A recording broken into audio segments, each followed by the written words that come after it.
All right, here we go. Michael Jai White, welcome back to Vlad TV. Well, good to see you. Good to see you, brother. Of course, man, of course. And before we get started into everything else, did you finish filming the third Why Did I Get Married movie? Yes, we did. It's done. Yes, it's all done. Yeah. Okay. And I'm not just saying it because I'm in the movie. It's the best one. It's the best one. Oh, without a doubt. Well, in fact, you told me this is Tyler Perry's best movie he's ever done. I think so. You think so? That's saying a lot. I don't know what's in the queue coming down the line. You know, but in terms of everything you've seen so far. That I've seen, because I mean, I've always liked. Of course, I'm partial to the Why Did I Get Married franchise, but this one's better. Incident level, the quality and the concepts. There's I feel like he packed 5 movies into this one. Huh. Yeah. Okay. This is really good. And how many Tyler Perry movies have you done so far? This is the third. Okay, you've never done anything else outside of these. Okay, got it. Yeah. Got it. No TV shows, anything else like that? Oh, yeah, I did TV shows. I did about 156 episodes of For Better or Worse. Exactly. Yeah. That's what I mean. So you've worked with Tyler a lot. Yeah, I was one of the originals. I did the pilot of House of Pain. So he did a 10-episode pilot to get his deal. This pilot was never seen by anybody else. It was just to show the network. And so I was part of his show before he had a show. So but then I reprised the character when it went to series. Got it. So out of the whole time, all the different productions you've worked on with Tyler Perry, this is by far the best thing he's ever put together. Yeah. I mean, there's subject matter in this movie that I've never seen in any other movie. Huh. Yeah, that I think is really wow. How come someone hasn't written about this before? And I don't know how much I could talk about it, but there's a tendency for us parents, right, to seem pretty much perfect in the eyes of our children. That's natural. You don't want to, say where you fucked up and how bad you messed up when you're, kind of developing. You're giving them a presentation of this pristine presentation that sometimes it's hard for them to live up to because they don't know the little, the bumps and bruises you had getting along to where you are. And to actually, at some certain point in the development of the child, to pull them down and say, look, I messed up here. We almost broke up 3 times. We did this. Which is that concept I've never even heard being talked about on a TV show or anything. The whole idea of presenting unattainable goals to your children. Because I know I'm guilty of doing that. It made me conscious of it. And I was like, wait a minute. So... But that's as parents, right? You don't share your flaws with your kids. Yeah, not always. Yeah, right. And sometimes that's not the best thing. Right. So just that alone, I'm like, yo, this is pretty damn deep. Huh. That's just one of the concepts. Okay, and is the movie called Why Did I Get Married Again? Yes. Okay. Yeah. So it's about getting remarried. No. Yeah. It's if I would be so bold, basically. If you come to a certain point in your relationship, all right, where things are going bad or whatever, it's good to say to yourself, well, why did I get married again? What were the reasons I got married in the first place? And so that's what it means by that title. Why did I get married again? So as you remember those things about that person or those reasons why you chose to be with that person. And look at those reasons. Are they still there? So that's what it's about. Okay. All right. Well, congrats on putting it together. And shout out to Johnny Gill, who yes. I heard kind of... yeah. Our it was on the verge of falling apart over and over again. From what I understand, he stepped in and helped to make it happen. I ain't going to agree or disagree to that. Right. That's a little too much.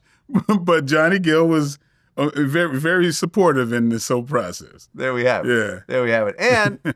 Season 6 of The Family Business premieres, actually in 2 days. Yes, in 2 days. Right. Yep. Yeah, and I'm going to sound like, a company man, but here again, I'm saying this is the best one. This is the best season of the family business. Not only is it like incident like ridden, but it's got like, man, I've been in this industry for a long time, so I'm not impressed by much, right? Each time I got a new script, I was on the edge of my seat. I always wanted to know what was going to happen. And I would call Carl Weber to try to trick him into telling me what was in store. That's how excited I was. And with this season, they had me bring some of my action elements to it. And so I'm having fun on that level. And I got a love interest as well. So he's kind of keeping that under wraps to that episode. I'm not sure what episode that is. What's the longest you've gone without actually working on a film? Like actively, I don't mean just writing or whatever else, right? Because, there's obviously times of that. But when you look at, since you started acting in let's just say the last 20 years, how much time has passed before you were actually on set filming something, whether it's TV or movies? What was the longest amount of time where you were sitting at home not Brother, I never thought to even single that out.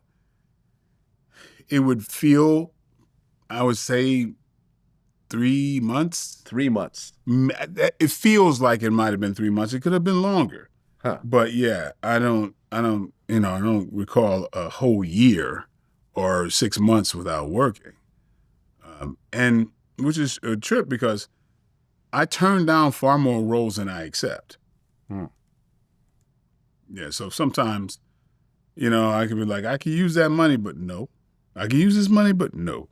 That whole thing, because let me tell you, it really affords you more money down the line if you know where you stand. I just want to ask you this before I get off the topic. Well, you've seen Hollywood have a hot actor or actress, and then they go years without getting a role. Like Jeffrey Owens became famous again when he was filmed working at Trader Joe's. And he talked about how after the Cosby Show, he hasn't had many roles, but he's still kind of at it and so forth. What do you think, if you were to say the biggest difference between an actor like yourself that hasn't gone more than 3 months without working 30-something years in versus someone who gets a role every couple of years, if they're lucky? Well, this industry it's in the business of pigeonholing, right? And you have to fight against that. It would be very easy for me to be pigeonholed as the black tough guy that gets killed or shot or what have you. But you do play the black tough guy in most of your films, in almost all your films. No, I don't think so. No? I mean, not like, well, there's a toughness that comes along with, especially with the action stuff, of course. Right, but most of your work is action films, isn't it? Is that safe to say? I'm wondering, like, for a long time, it actually I had more comedy work than dramatic and action. Well, but it could be kind of changing at this point. Well, okay. Because I'm doing a lot more action now. Black Dynamite is comedy, but it's also action. It's both. True. Right? Johnny Black, once again, comedy, but also definitely action. So, right. Yeah, but a lot of my TV stuff has been straight comedy. Yeah, it has been comedy. I'm hired to bring the comedy to things. Like, well, I guess you're more comedy on TV and more action on film. Is that fair? Yeah, I think so. Okay. Yeah. Because in Kingdom Business, I brought drama, but more of the comedy part of it.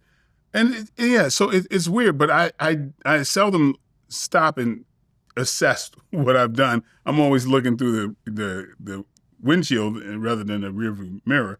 But yeah, I think it's the pigeonholing thing. Well, now it's more of a brand for me. But like, say, with certain characters, I try to express this to actors. You may represent a character. Like the majority are playing a character who's bounced off of a lead character, right?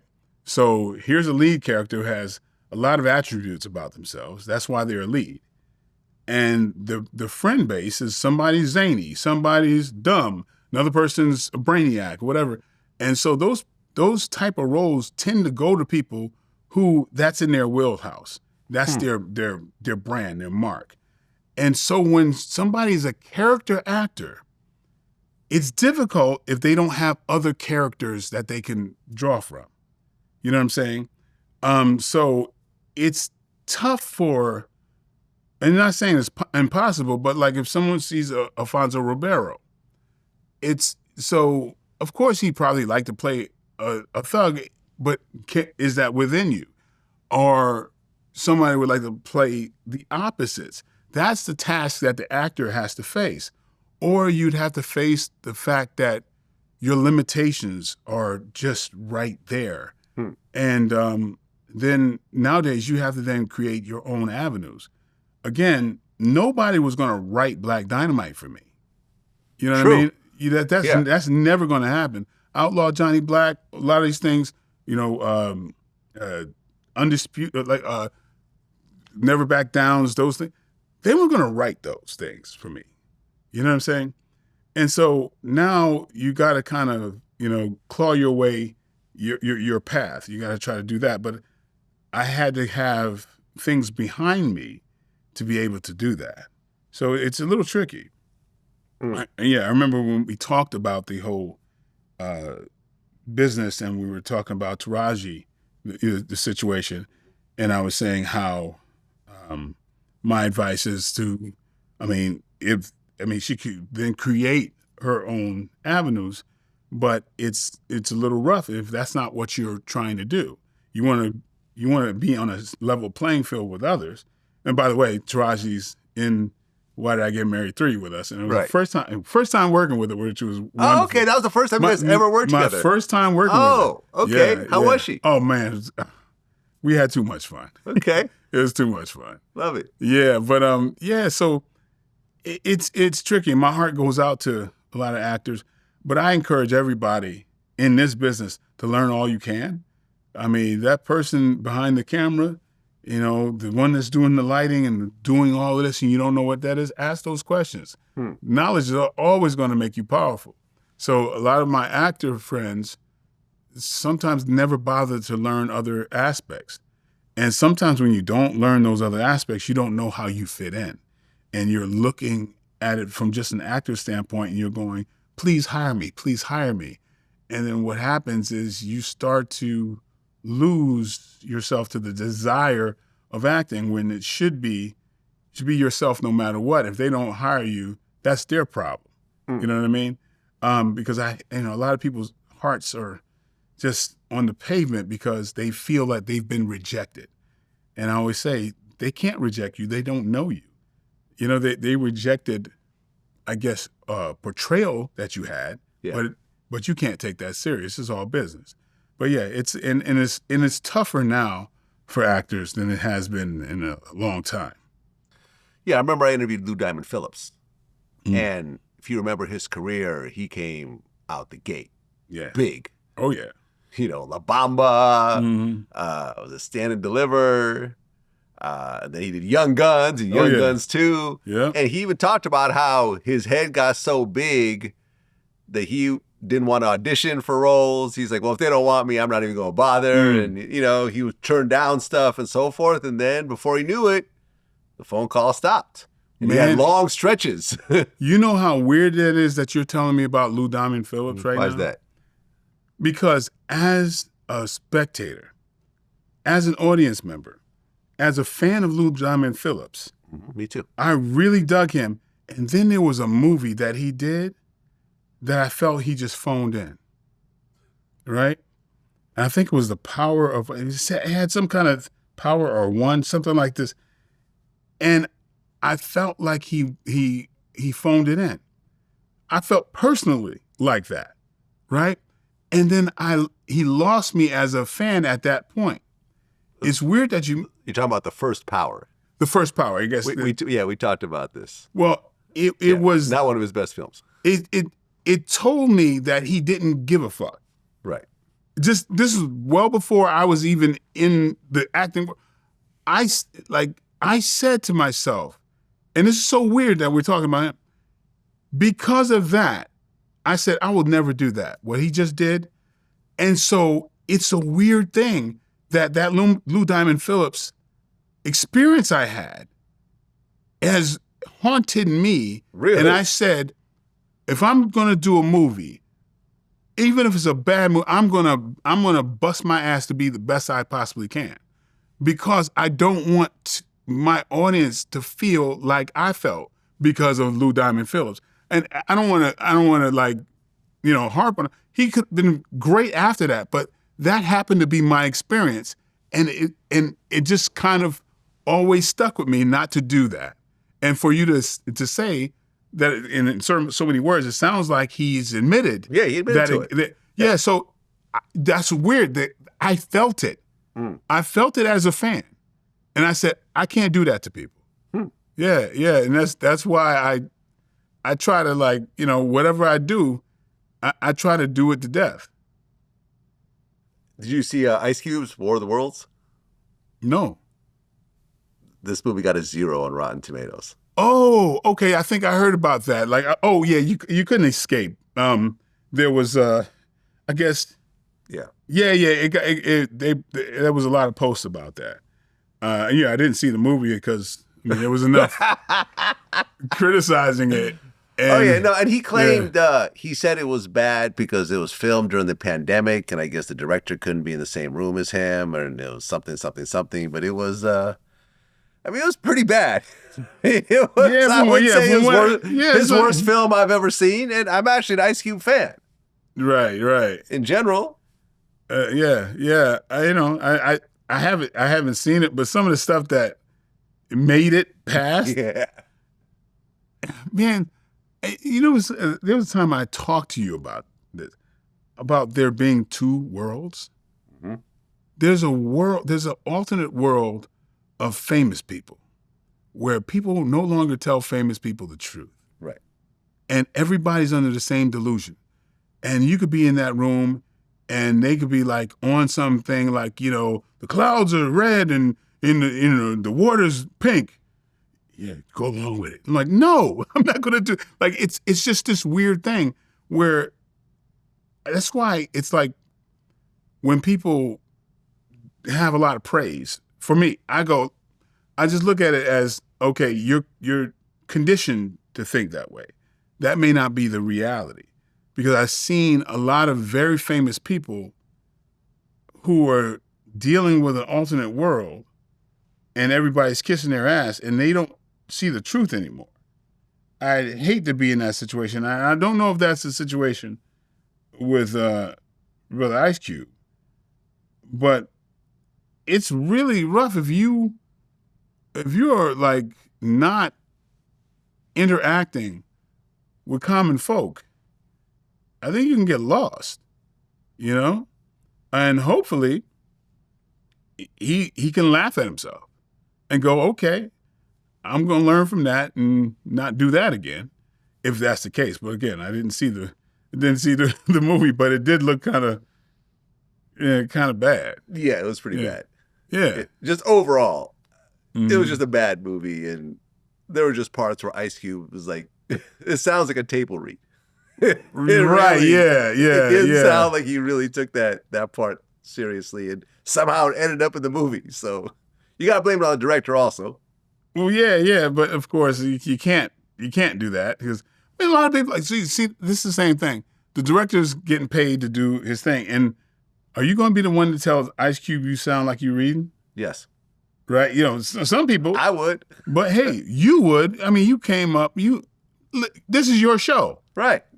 Of course you would. You interviewing Sammy the Bull Gravano, damn it. Right. Exactly. But that director might be scared shitless of Ice Cube. Well, and you know what I'm saying? You get that final product. Huh? You get that final product at the end of the day that everyone laughs at. Exactly. It gets a 0 on Rotten Tomatoes. But guess what? We're not talking about the director, are we?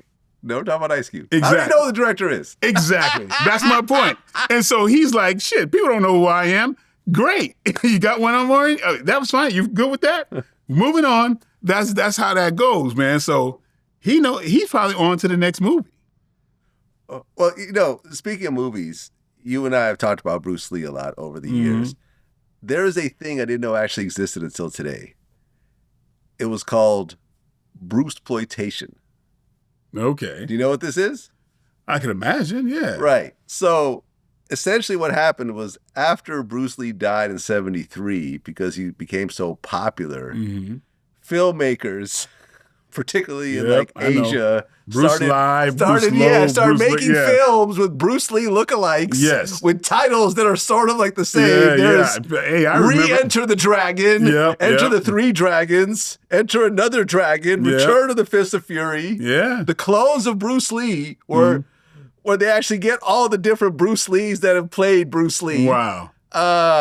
There's The Dragon Lives Again, where Bruce Lee fights fictional characters like James Bond, Clint Eastwood, and Dracula in hell. And Dracula? And Dracula. Oh, that's hilarious. But he finds an ally with Popeye.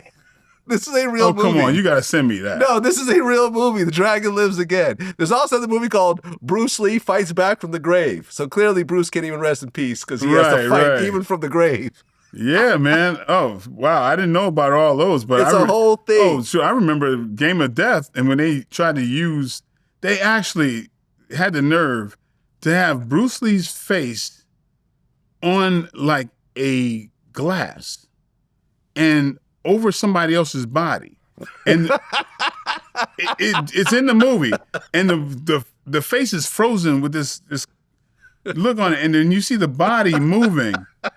This is before special effects. This is before CGI, before AI. Yeah, it's actually in the movie. Yeah, and somebody's going to look at this and they're going to pull it up and they're going to do their own like little post of it. But yeah, it's when I forgot the guy's name. This actor, white actor. I think he puts his hand on Bruce Lee's shoulder and he's talking to him, and they have Bruce Lee with a scowl on his look. But the body is moving. It's not moving. I mean, they if they didn't make money from this, they wouldn't have kept doing it. So there's a lot of fools who fall for that stuff, I guess.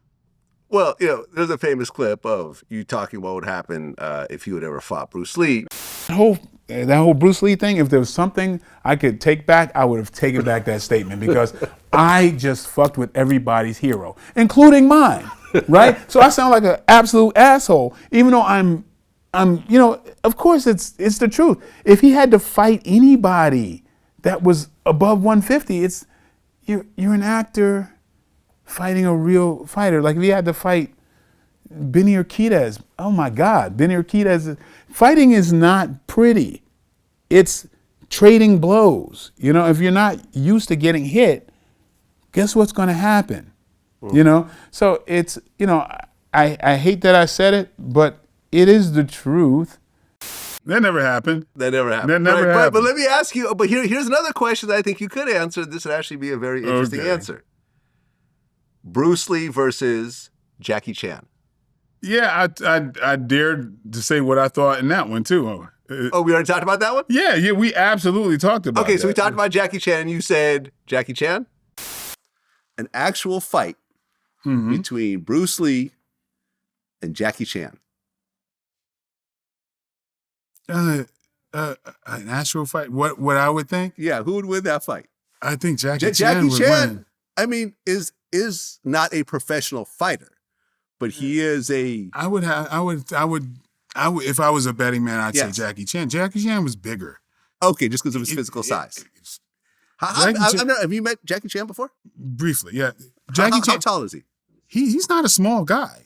Okay. I would say Jackie Chan's about 5'8", 5'9". 5'9". Yeah, it was 5'8", 5'9", and he's durable. That's a tough dude. Dude.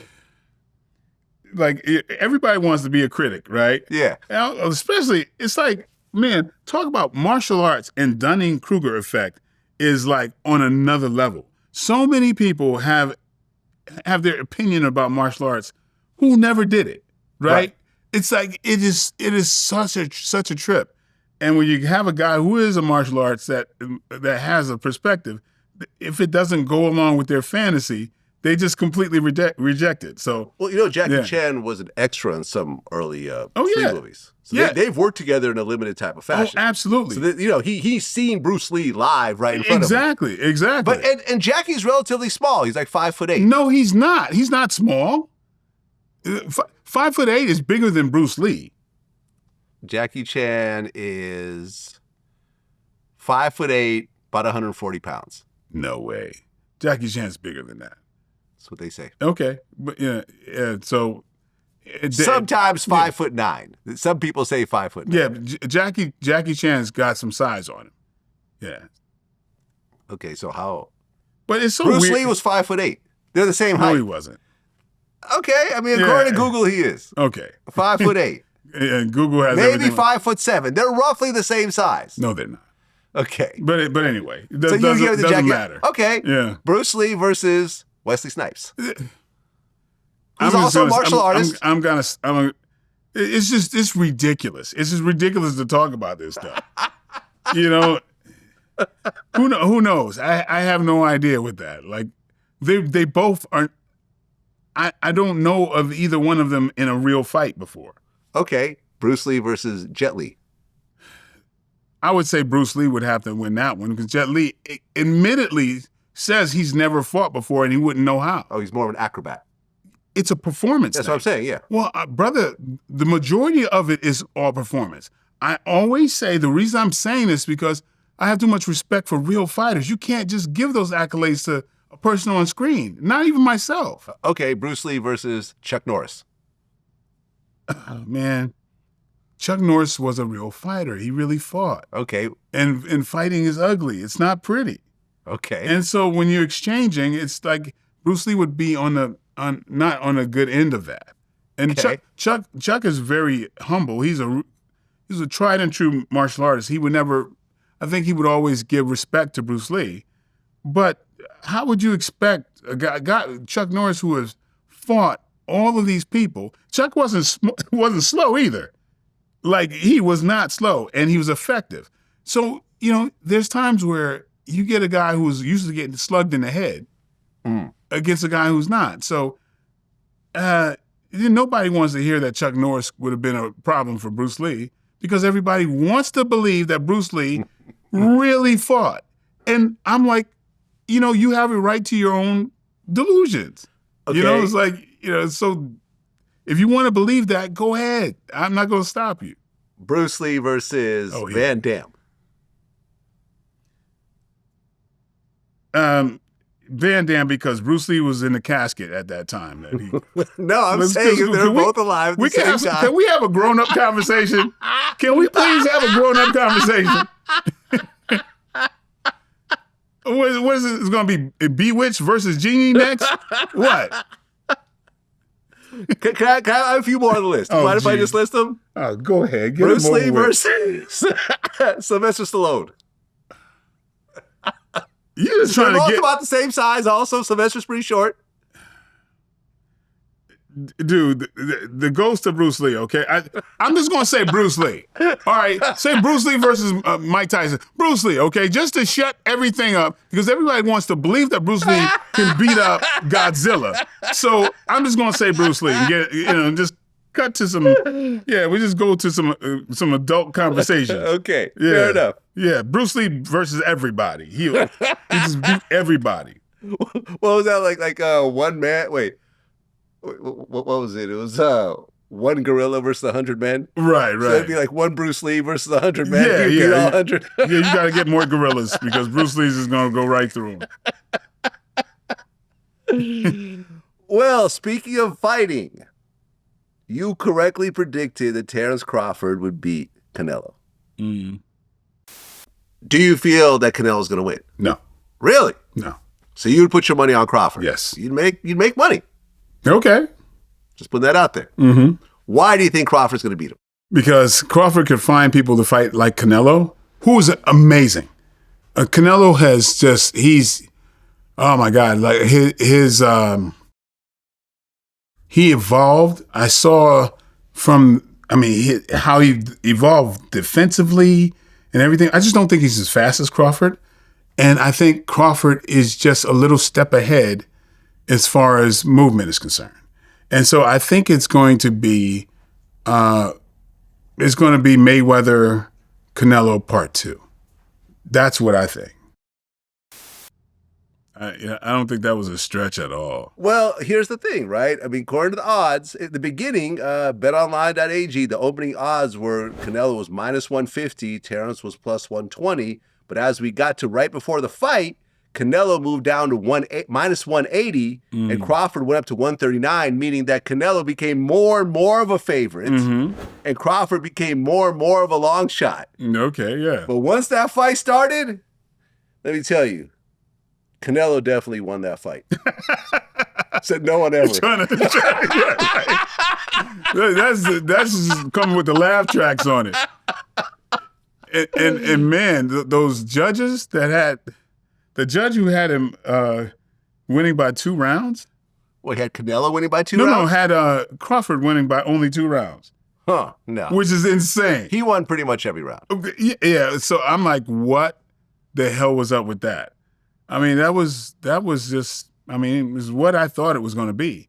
There's a traditional way of fighting that with the fundamentals and everything else that Canelo has. But is that off time that basically I call jazz fusion? You can't ready for yourself for that. You got to have somebody else that has that. And it's just the math ain't mathing, basically with that. Because, if you're going to fight traditional, I know everything you're going to do. You know what I mean? So it's kind of like fighting in between the beats. And I know how that is because there's a certain thing where I can get your timing. I can do anything I want with you. And I know that moment where Crawford saw, I got you. I got your timing.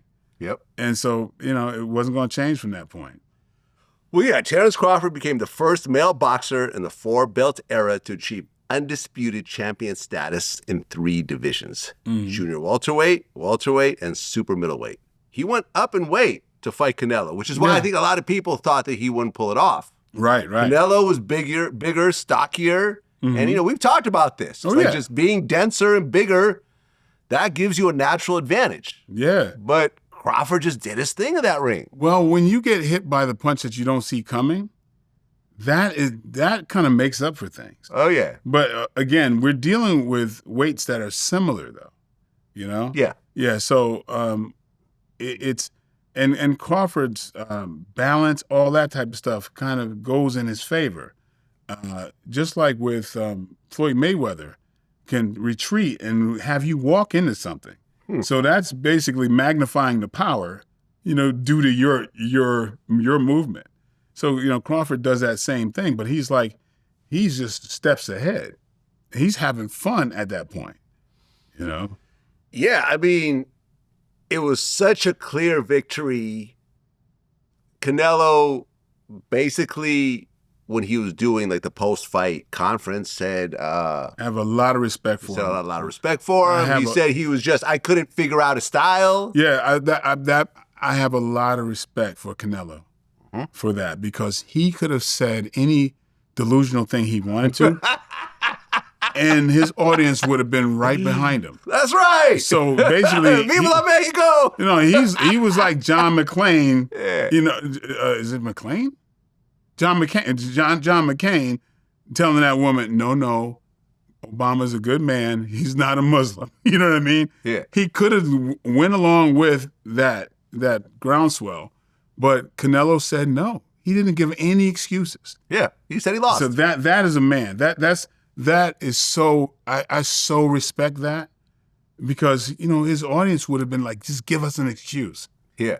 And say, he could have said my leg hurt or whatever, and people would have jumped on that. Yeah. But he didn't. He said he just couldn't figure him out. Yeah, didn't Crawford give him his belts back? Well, no, he had the belts as presentation. Huh. So this is honor among men. So he can pose with the belts that actually belong to Canelo. Think about it. Nobody knows he's going to win the belt, right? Well, no. After the fight, Crawford gave the 4 super middleweight belts he won. Hear what I'm saying. From Canelo back to him as a sign of respect. hear what I'm saying. Yeah. I'm using your belts that you came in with. Yeah. That if you won, you would have left with. Yes. You're allowing me to use those belts for a picture op. Uh-huh. Thank you. Here they go. Now my belts with my name on it is coming to me. Oh, is that how it works? Yeah. I thought it was just How you actually else could it? Well, no, I thought the belts just get moved around. No, like the same belt. No, every champion has their belts. Oh. It's got their names on it. Yeah, so basically if the public, if the publicity wanted to act like he's giving his belts back. Oh, that's not a real thing. No. Okay, I got it. He's handing them back because they're his. Yeah, okay. They will always be his. Oh, so he'll get them back anyways. Yeah. Okay, like everybody who's won a belt still has it. You won it. Okay. You know what I'm saying? It's like a Super Bowl ring. Yeah, exactly. You don't give it back, but yeah, you don't get last year's Super Bowl winners their rings, and they have to hand them over. Okay, I get it. I didn't know how it worked. Just like when Conor McGregor, was a double champion, Tyron Woodley loaned him his belt so he can have two belts for the picture op. He gave it back to him. Okay, you know what I mean. But that's how it works. Well, Canelo said that Crawford is way better than Floyd Mayweather, and remember, Canelo lost to Mayweather early in his career. Mm-hmm. Do you agree or disagree? I disagree. Disagree? Yeah, I disagree. Really?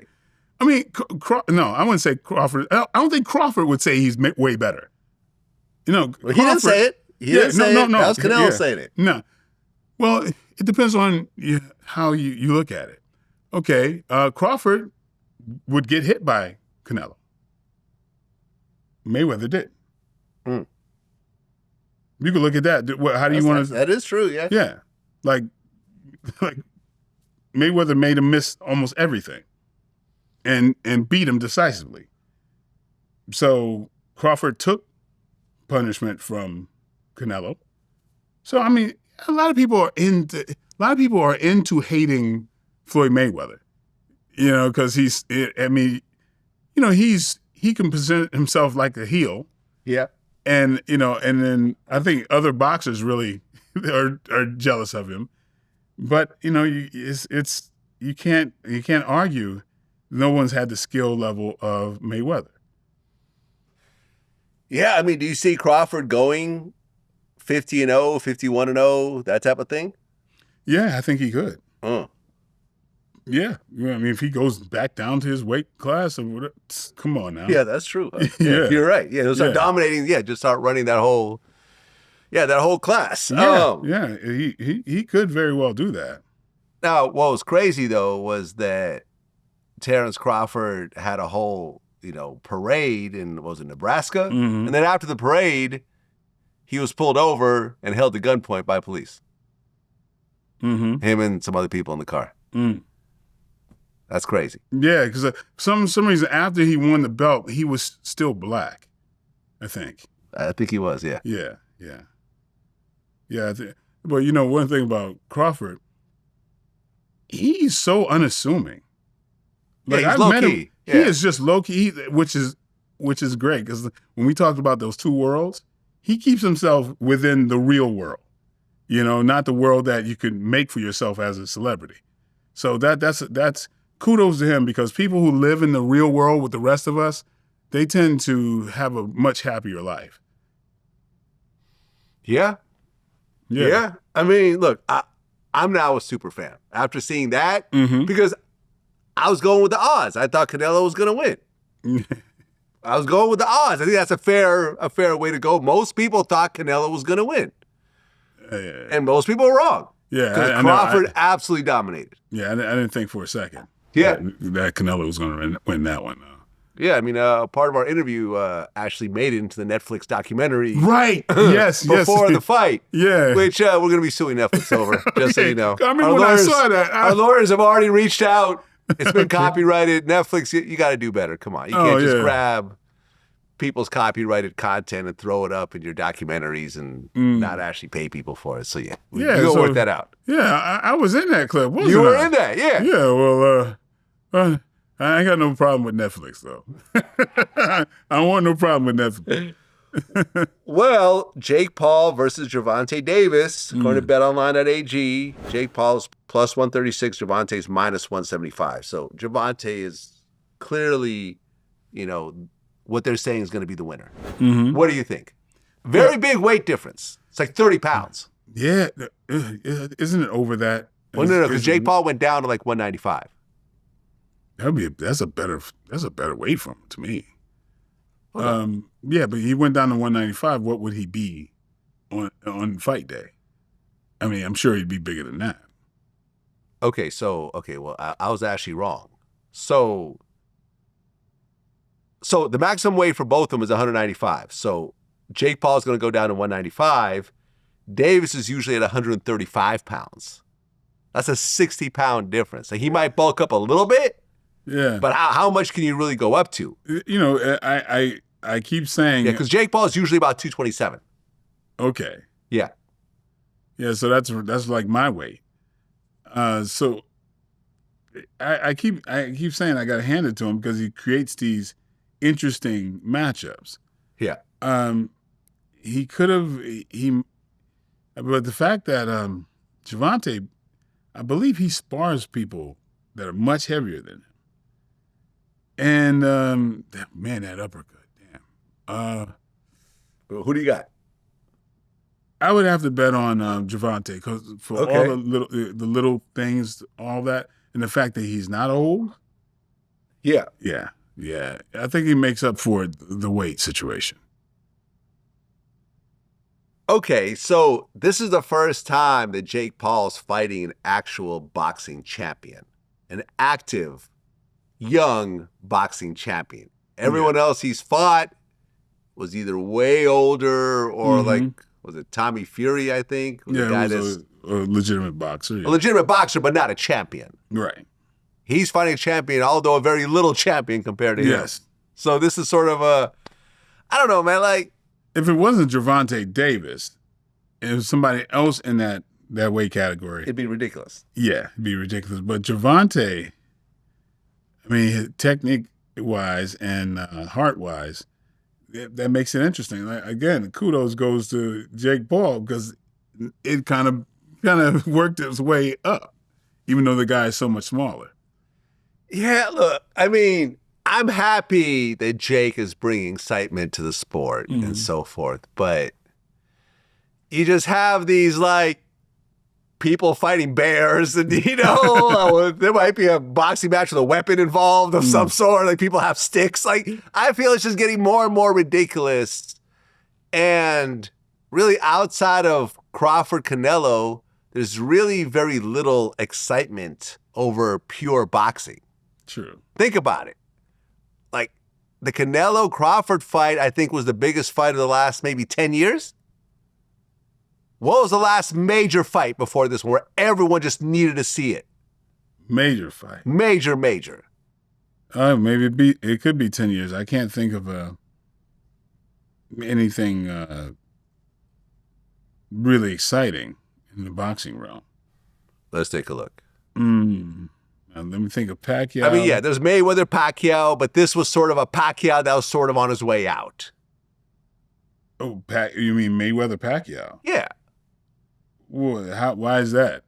I felt that when Mayweather was supposed to fight Pacquiao, that fight never happened. And then it just happened years later. I felt like a long time passed before it actually happened. That's what I think. Wouldn't have mattered.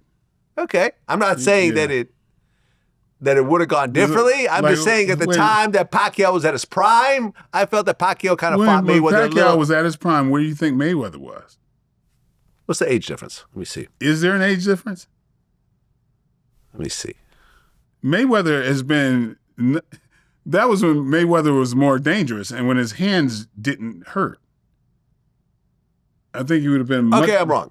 Yeah. Mayweather's actually older than Pacquiao. He's 48. Pacquiao's 46. Okay, I don't know what I'm talking about. Never mind. Okay. No, I just remember there was just this time where like the fight was supposed to happen, and I remember it just passed. Like, year after year it would pass, and the fight would never happen. Yeah, but people want to create their own narrative. Like, no, you're right. Like if Pacquiao was on his way out. No, you're right. Pacquiao wasn't on his way out. No, right. Not at all. Is this the biggest fight since Mayweather-Pacquiao?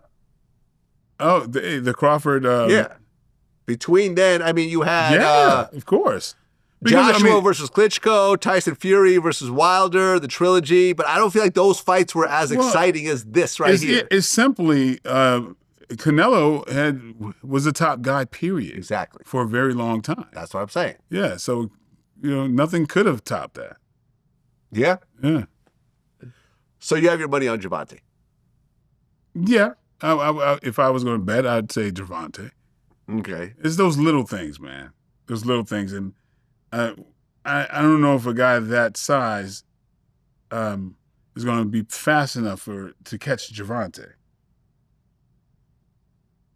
Clean. True. Yeah. But Gervonta might catch him. Oh, he is going to catch him. He is. I don't, He'd have to get on the inside, though. I mean, think about the arm reach between Jake Paul versus Gervonta. Mm-hmm. I mean, you're really looking at someone that naturally weighs almost twice as much. Not twice as much. Close to it. Twice as much as 130 would be 260. He weighed up to 230 at one point. Mm. See what I'm saying? Yeah, but in the ring it wouldn't be that. It'd be closer in the ring, but I'm saying. How tall was left hook kid? What's his name? That Gervonta fought. Why am I drawing a blank? I hate to do that. We're talking about the kid he knocked out. The guy with the great left hook. Young guy. He fooled us when he fought Haney. He fought Devin Haney. You're talking about Ryan Garcia? Yeah. How tall is he? Pretty tall. Okay. Not quite as tall as 5'9". Oh, okay, not quite. Jake Paul's like 6'2". Yeah. Yeah, it's going to be interesting. It's interesting. 6'1". 4-inch difference. Okay. 4-inch difference. I mean, listen. Yeah, hopefully he does what I was hoping that Tyson would do. Go to the body. Well, speaking of Tyson, there's allegedly a fight between Mayweather and Tyson. Now, that's never going to happen. Look, originally the odds were on betonline.ag where Tyson was plus 350, Mayweather was minus 500, making Mayweather the clear 5-1 winner. Yeah, you'd have Bruce Lee versus Chuck Norris before that. Okay, so if this happened, Mike Tyson versus Floyd Mayweather right now. That's not going to happen. But they're saying it's going to happen. It's not. I don't care what they are. It's supposed to take place in spring of 2026. It's supposed to. Okay, in spring of 2026, we're going to be talking about. Remember back when we were talking about No, that's never going to happen. Okay, it's never going to happen. If it were to happen, who do you have your money on? Mayweather versus Tyson. Mayweather is 48. So ridiculous. Tyson is, 60 at this point? Or 50? How old is Tyson? He's got to be 59, I would think. 59. So he'll be 60. A 60-year-old versus a 49-year-old. Yeah. Different weight classes, of course. Yeah, with gloves on. Yeah. I mean, Mayweather would win. Okay. I mean, that's what everyone's saying. So, Yeah, well, he would have to block and just tap him and whatever, just win on points and keep running around till Tyson falls out. I feel ridiculous talking about this. That's never going to happen. That's going to look like a freaking travesty if it did. I mean, what's funny is I had Gilbert Arenas on my show recently, and he claims that someone that was involved in the Tyson-Jake Paul fight told him that there were specific contracts where if Tyson knocked him out, he wouldn't get very much money or no money at all, and he purposely threw the fight in this, that, and the third. What were you told before the fight? Tyson got zero, was supposed to get $0 if he knocked Jake Paul out. The fight had to go all the way through. That's what I was told. You were told by someone that actually knew. I can't confirm or not, but if you watch the fight, Jake Paul is threatening to sue people over statements like this. No, I mean, but I don't give two shits either way if it's rigged or not. I'm watching, I'm entertained. I love Jake Paul. I look at what he's doing. Okay. But if you watch Mike Tyson and you know his attributes, you know when Mike Tyson is Mike Tyson. Fighters can't stop certain things, right? Just natural habits, right? So you can see with the Roy Jones, when something happened and he took a hit and he just reacted, right? Jones hit him, boom, and he reacted, hit Jones in the rib. Damn near, that was almost a fight. You watch this, and you can see when Jake Paul flinched because Mike Tyson was about to, and he just let it go.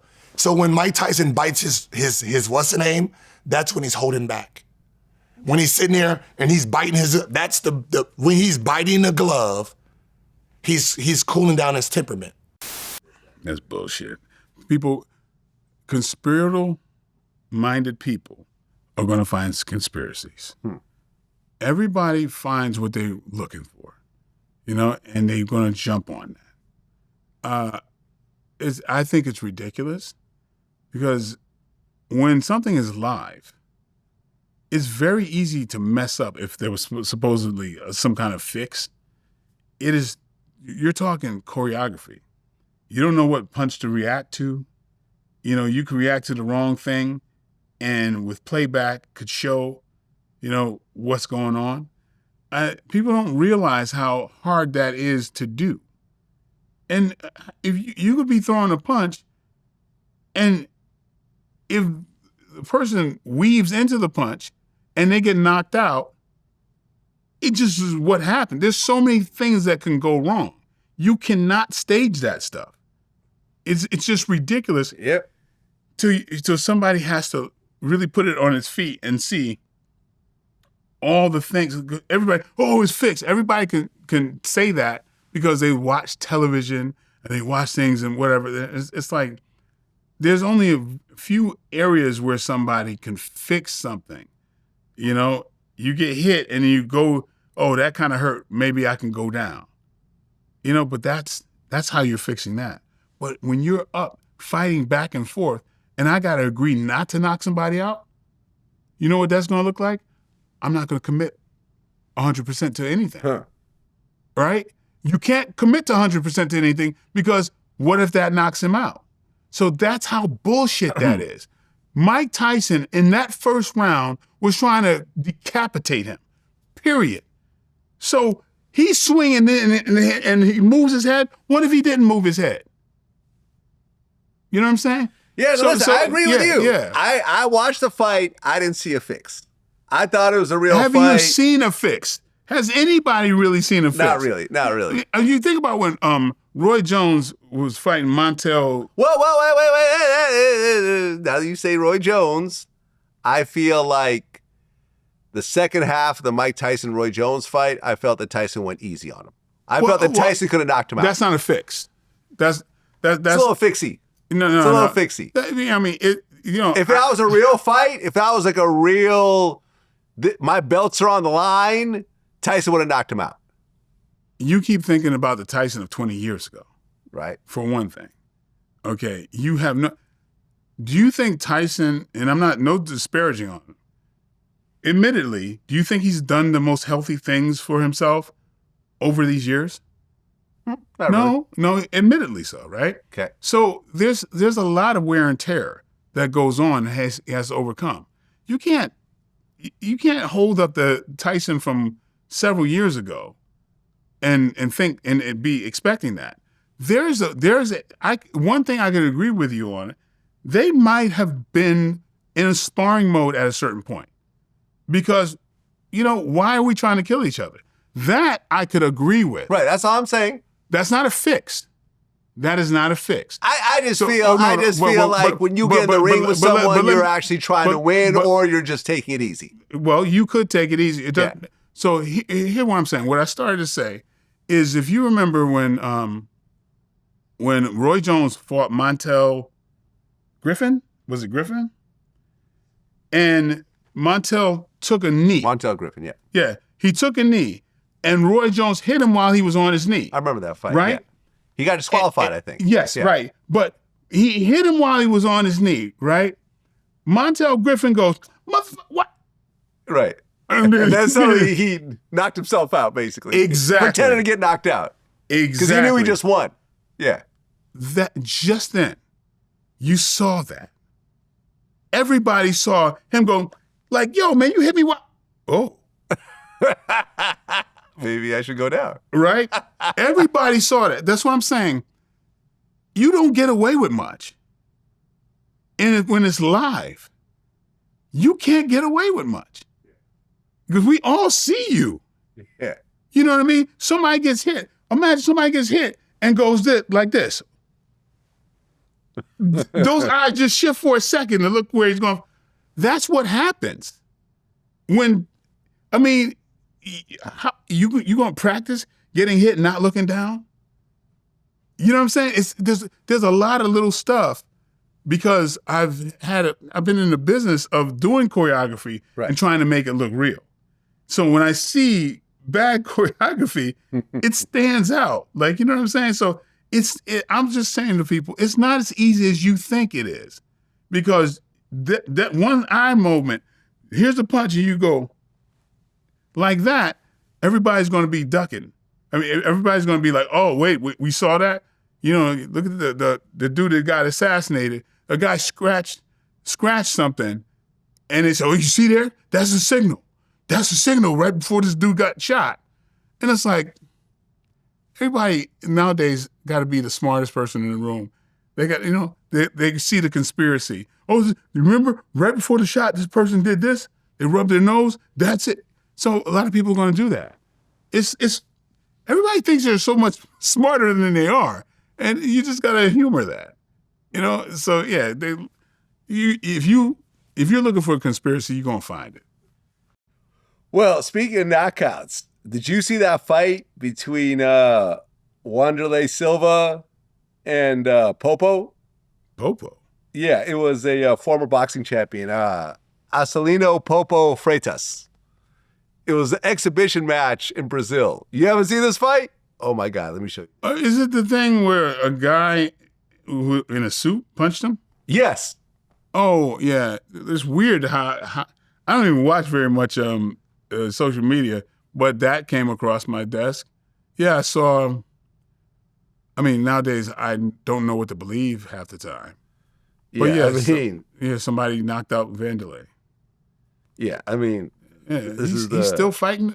What was it, a bare knuckle type of thing or something? No, it was like a boxing match. Oh, hold on, I'm gonna play this for you real quick. Now, at first, you thought it was just gonna be a shoving match, but not for long. Peep homie in the white shirt. Man started swinging on Popo, but look at Wanderlei Silva. He just standing there. Buddy ain't swing after the fight was over, but that was his mistake. Oh. Look at that. Uh-huh. Oh my God. That's terrible. He got put down like he was a casualty. Just an absolute dead body. That's terrible. But why are we looking at that? I don't know. It's kind of messed up. Anybody could get slept by somebody you're not expecting to punch. You know, that's yeah. Well, Alex Pereira knocked out light heavyweights Ankalaev. Yeah, I think that's the word. Yeah, in 80 seconds at UFC 320. Yeah, man, that dude got some heavy hands. Yeah? Yeah. What'd you think of that fight? What's that? What'd you think of the fight? Yeah, I mean, it was interesting. I mean, that cat's got some leverage. I have not yet sparred him. You know, that would be something. That would be fun. Oh, Pereira? Yeah, man. I worked out at his gym. I mean, Glover Teixeira. When I'm in Connecticut, sometimes I go up there and train with. That dude is something else, though. Sorry, say that one more time. When I'm in Connecticut, I go and train in Danbury at Glover Teixeira's gym, who's he's training. Oh, Pereira. Okay. Yeah. Well, yeah, they said that Alex broke his foot during the fight. I think they said that Alex broke his foot the fight previous, right? And that's one of the reasons why he didn't get it done. He was dealing with a lot of pain in his shin. I believe. Oh, this was a shin thing I heard. But maybe he broke his. I don't know. Maybe he broke his foot during that fight. But I know he had a bad shin problem in the fight before that. Well, he got an X-ray in Vegas, and then he got an MRI in Brazil. This was after the fight. Okay. After the fight, yeah. He fractured left foot. Yeah. So they're saying that he's trying to get back because the UFC White House fight is coming up. Yeah, he wants to fight Jon Jones. Is that going to happen? Because I heard that Dana White wasn't going to let Jon Jones fight because he doesn't trust him. I don't know. You know about that whole back and forth? No, I don't. Hold on a second. Yeah, I'm not sure about that. He doesn't trust him. Yeah. Dana White has stated there's virtually no chance that Jon Jones will fight at the White House event, citing a lack of trust due to Jones's past unreliability, including his decision to retire rather than fight Aspinall. Okay. Yeah, well, Aspinall's fighting Gane this weekend. Right. I'm going to check that out. So, I mean, Jon Jones wants to fight Pereira, but people are saying it should be Jon Jones versus Aspinall. What do you think it should be? I agree with Jon Jones. I mean, Pereira has made a big name for himself. Right. He's a much bigger name than Tom Aspinall. Even Tom Aspinall understands that. Seems to be a very level-headed guy himself as well. But yeah, people might call it a duck because they want Aspinall. But I mean, who knows? Like, if Gane gets through Aspinall, then nobody's going to say anything. I mean, what do you think about Conor McGregor? He just got hit with an 18-month ban for missing anti-doping tests. So he missed 3 attempted biological sample collections during a 12-month period in 2024. So now he has a suspension retroactively on September 20, 2024 through March 20th, 2026. So do you feel at this point McGregor is still a champion, or do you think his time is coming away? I think he's done. He's done. Yeah. Why do you say that? Oh, man, the guy's farting through silk. What does that even mean? He's rich. He's too rich? He's rich. He was supposed to run for president in Ireland, but I guess he backed out. Oh, that would be terrible. I would hate for that to happen. What do you mean? I mean, this guy's he's got personal. I mean, he's got clearly like issues. But what's that to stop somebody from being president? Right. But, look at Trump. Yeah. So look at the president of Brazil who just got didn't he get like 20 years or 30 years or something like that? Yeah, it's a whole mess. Go to outside the country. I would love to see Conor McGregor run Ireland. Honestly, they'd go to war against England. Try to reclaim some land back. I don't know what would happen. I just think the talent pool keeps rising. He's got some monsters in that division, man. My goodness, man. Ilya Tapora. How am I saying? Am I saying Ilya? I'll just say Ilya. That dude is just amazing, and just everybody under him. Like, my goodness, there's a row of killers that I wouldn't want. I wouldn't want Conor to even deal with those guys. Diddy got sentenced this last time we talked. He got 50 months. 50 months. Which is 4 years and 2 months. It's about a year time served. I think about 14 months time served. So he's looking at like 2 years and some change, maybe. Okay. 2.5 years, maybe 3, close to 3 years. But then there's a drug program and so forth. He's appealing. Trump might pardon him. A whole lot going on. Do you feel that 50 months is fair, too light, or too heavy? Dude, I don't know enough about his case. I didn't follow it. I really don't care. I'm just not informed about that whole thing. And I don't know. That has no bearing on anything in my life. So it seems to be catching its own balance. I don't quite know. Like, I think we talked about it one time before. What are the illegal things he's doing? You could speculate he might have done some pretty dastardly things, but we don't know. But yeah, this trafficking stuff. Well, he beat that. Yeah. Sex trafficking he beat. The RICO he beat. He basically got, convicted of hiring male prostitutes. That's it. Wow. His lawyer said he's the only man in America who's in jail for hiring male prostitutes right now.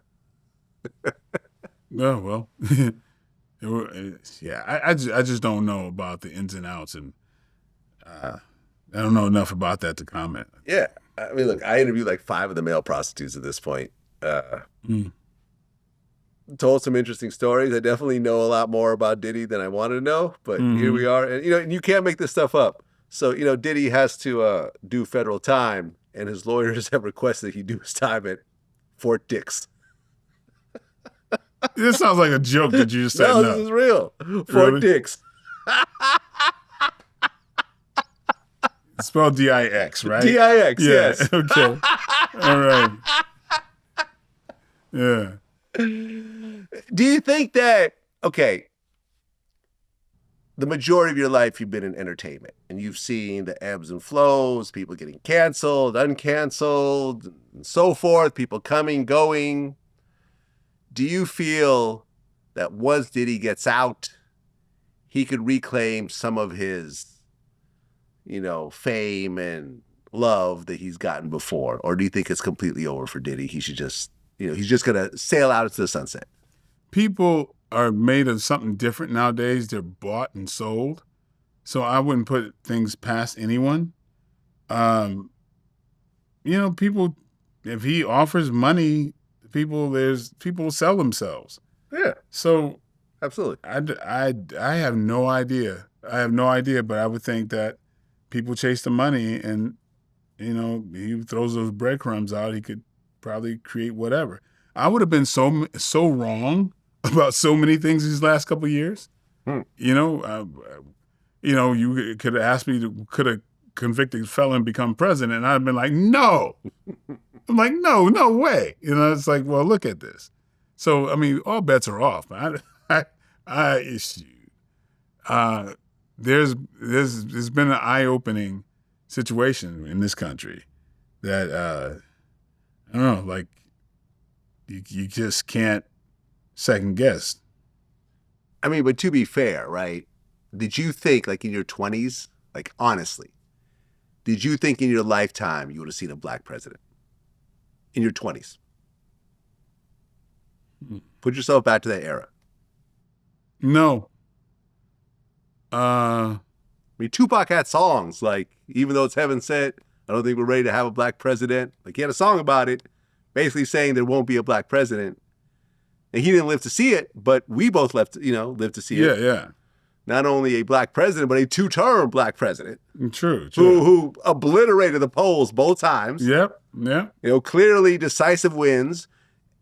Had great presidencies. Of course, Republicans are going to talk shit, but in general, I think once history looks at it, I think the Obama terms were solid terms. Oh, absolutely. They had to be. He couldn't mess around. Yeah, man, he's the Jackie Robinson. He couldn't pull a Bill Clinton, get some head in the Oval Office when Michelle wasn't looking. That's the thing with a lot of these fucking racists. They don't understand. They try to think about this DEI thing or whatever. Did I say it right? DEI? Yeah, DEI. Yeah, so, but it's like, are you kidding me? Like, we have to be 3 times as good to get half as much. So what about that scenario? Because, I mean, like, man, the black people who have gotten over the hurdles had to jump hurdles that were on fire with razor blades, So yeah, it's and then they try to like belittle the accomplishments because they want to believe it's a DEI hire. They want to believe, they'd rather believe that because, like, again, you're going to find the thing that supports your narrative anyway. Mm-hmm. Okay.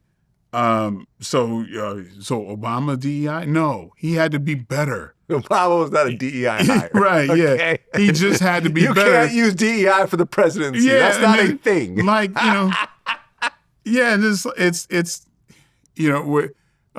with I mean, in so many situations where I knew it's like, I forgot what this lawyer's name, but a lot of black lawyers, they're so looked at and graded on such a level that if you have any type of corruption behind you, you're gonna get pinged. Like Obama in the tan suit, everybody is going to judge you harshly, but that is the same way for so many black people. Like, if there is something that I may have done, don't you understand there's people who are trying to oust me no matter what? Like, the thing, like, so if there's press on me, the negative thing that you'll find, he said he could beat Bruce Lee. Is that it? That's like if somebody's too bad, man. If somebody is trying to find something I'm going negative, through worse today right now. right. But it's like you constantly hear something I said 15 years ago, because there's these assholes. There's so many negative people who are just on this thing about what kind of way can I get him, you know? And it's just like haters are just in pain. Right, but that goes for everyone. Like, I get it. Yeah, like of literally course. every day I get some version of it. But that's the thing that you always got to remember. Like, haters are just people in pain, and hurt people, and I wouldn't mind hurting those people who hurt people. Right, but here's the reality.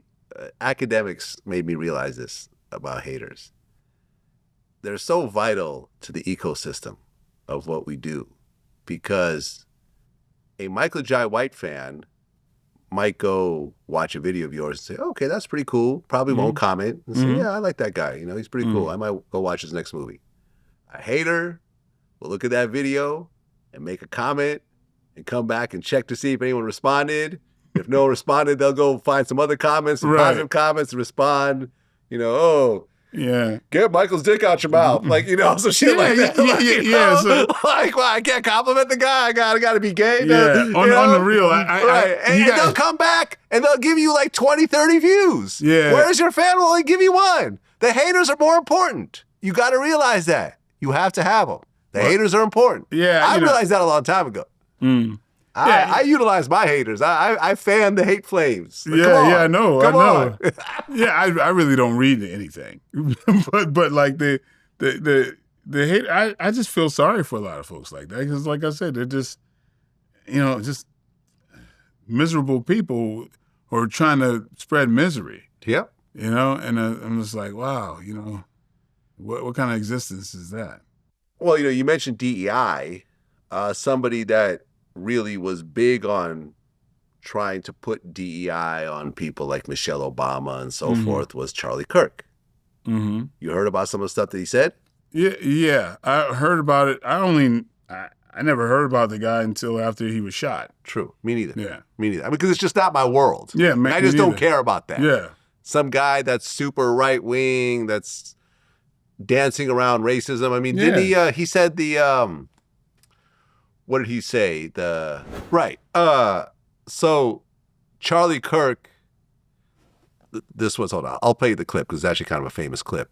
It started a trend after he got killed. But a black kid actually confronted Charlie Kirk because Kirk said the Civil Rights Act was a mistake. Why did you say that the Civil Rights Act should be a mistake? I didn't say that. I said it was a mistake. Why? That's crazy. I wouldn't be here. That's trouble. Question. He said the Civil Rights Act was a mistake. Do you think I believe everything I see? Like, okay, there's a part of me that believes Charlie Kirk wasn't Charlie Kirk. Same way that I don't believe Bill Riley was really Bill Riley. They're playing character. O'Reilly, yeah. I believe there's certain points where people are adapting a character for a specific reason. Kind of like how what's his name with the TV show? I'm drawing a blank, but maybe I may sound naive to some people, but I think they know what they're doing. 100%. Yeah, and so somebody who's spouting racist things, sometimes I might not believe that they are racist. Yeah, I think that they're doing that for a certain effect, right? Right. Because there's things that kind of contradict that. If you look deeper in somebody's life, you'll find things that you kind of go, huh? Like Bill O'Reilly, I never believed him. I thought he was doing like a Stephen Colbert type of thing to some degree. Because I would glimpse that there was something else going on, that he didn't necessarily believe all the rhetoric. And I think there's a lot of people like that.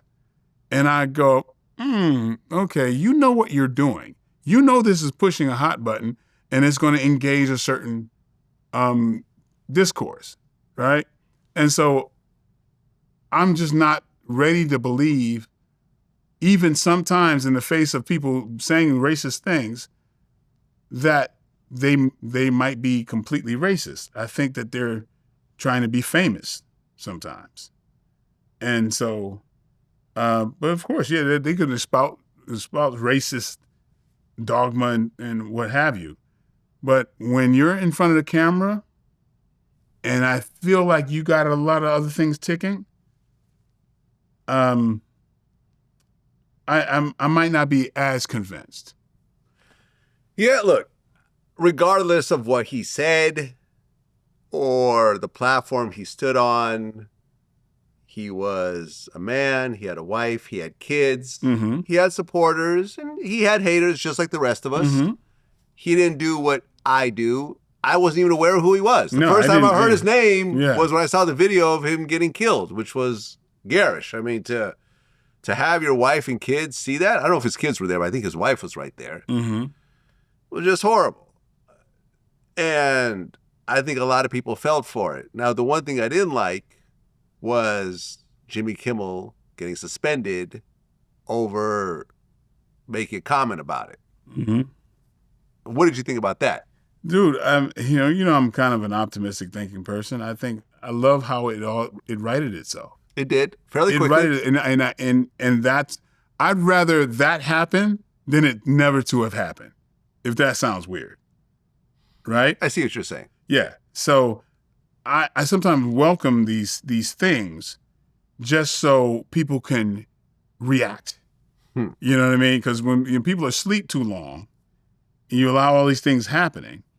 And then, the message is, whether this was a vehicle that he used to stoke up these things, it's that, you have the freedom of speech, but not freedom from consequence. True. And so that is something that's just on the table. That brought it right to the forefront again, that you're not free from consequence of what you say. And so that may give somebody pause to use that tool, just kind of, I don't know, I don't sound like an 81-year-old, but willy-nilly. You know what I mean? Yeah, I feel you. Yeah, so again, I look at the overall view of it, and I see that. Now, with AI, you can make a lot of videos now, right? In fact, my video manager sent this to me the other day. Let me show you. Yo, what's up, Vlad? It's Pac. I just had to tap in real quick. 11,000 members on the channel. That's love, that's community. Folks don't ride with you like that unless you keep it real, so salute for doing just that. Keep pushing, keep building, keep giving people. So he's still alive? Yeah. Oh, wow. Okay. I see, you didn't tell me. Right. Yeah. And like recently, OpenAI announced that they're not going to do any more Martin Luther King videos because people had a whole bunch of Martin Luther King videos of him getting into rap battles. I think they had one of him like robbing a 7-Eleven, saying, "Oh, this is mine anyways," or he ran out. Some people I know were upset over it. I didn't really see a huge deal about it because it wasn't just being targeted with Martin Luther King. Like, there was a bunch of people. There was like Stephen Hawking was like in a wheelchair, would be like having like swimming contests. There's Jesus, running on water. I saw fight videos with Albert Einstein. Some of these, Einstein is one of my heroes. So I thought it was funny, even if it was ignorant. Did you have a problem with the Martin Luther King stuff? No, I'm sitting there applauding it, and I'm like, go ahead, keep shooting yourself in the foot. What do you mean? These AI people that are doing this, now you got people doubting everything they see. This is true. Yeah. Yeah, so it's like, go ahead, shoot yourself in the foot. Keep that up, So people will, it will be like in fashion to reject all AI that does that. Please continue that. That's my attitude, because we as humans like real. I mean, you keep taking us down this road to where we say, okay, enough of that bullshit. And we then will hopefully appreciate what is real on another level. Because, we've been looking at the train wrecks and all that kind of stuff, and it's been vying for our attention. So yeah, let it keep taking us down there and smack us in the face and go, no, let's get back to reality. Well, okay, get off your damn phone. All right, but hold on. So, but when you're watching a movie, you watch a Marvel film, you're fully aware this is not real. You're fully aware this is all CGI. Mm-hmm. How do you see AI being incorporated into movies? Like, are you using AI in any of the movies you're working on right now? No. Not a single one? No, it's not AI. No, I'll do LED screen. That's different. That's completely the different. Backgrounds are completely created, different. what have you. AI is when you actually have people that aren't real people. Yeah. So that type of thing. Yeah, and I know people like to freak out because, again, people who like to freak out are going to freak out over something. If it's not this, it's going to be something else. It's more an indictment of who they are than the reality of how threatening this situation is. It takes you a long time to build an audience and a brand. All right? Mm-hmm. Every major star who garners an audience is done so through several films, as presented who they are, their personality, who connects with someone. Fucking AI is not going to do that. Well, okay. It's not going to stop. Hold on. You don't have a leg to stand on right now. Okay, so you're right some of the time, but you also have a lot of actors in their first movie hit the scene and become superstars, like Chris Tucker in Friday. When you saw Chris Tucker, you didn't need to see 3-4 more films to realize this guy's a star. You fell in love with the character at the moment you saw him, and he continued to be the exact same character in every movie he ever did, right? Wrong. Because when Chris Tucker hit, the audience was united. People were going to the theaters. That's even really before all the blockbuster thing and all that. It was a VHS tapes were out, Blockbuster was out. No, hear what I'm saying. The audience was concentrated. You got streaming now. It's very difficult for somebody to unite an entire audience. The movie-going audience is fractured because of streaming. So you can't there's no such thing as a Chris Tucker right now. Really? No.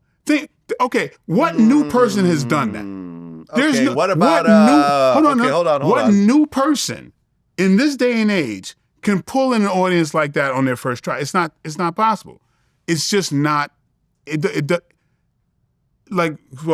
Chris Tucker, you got to think.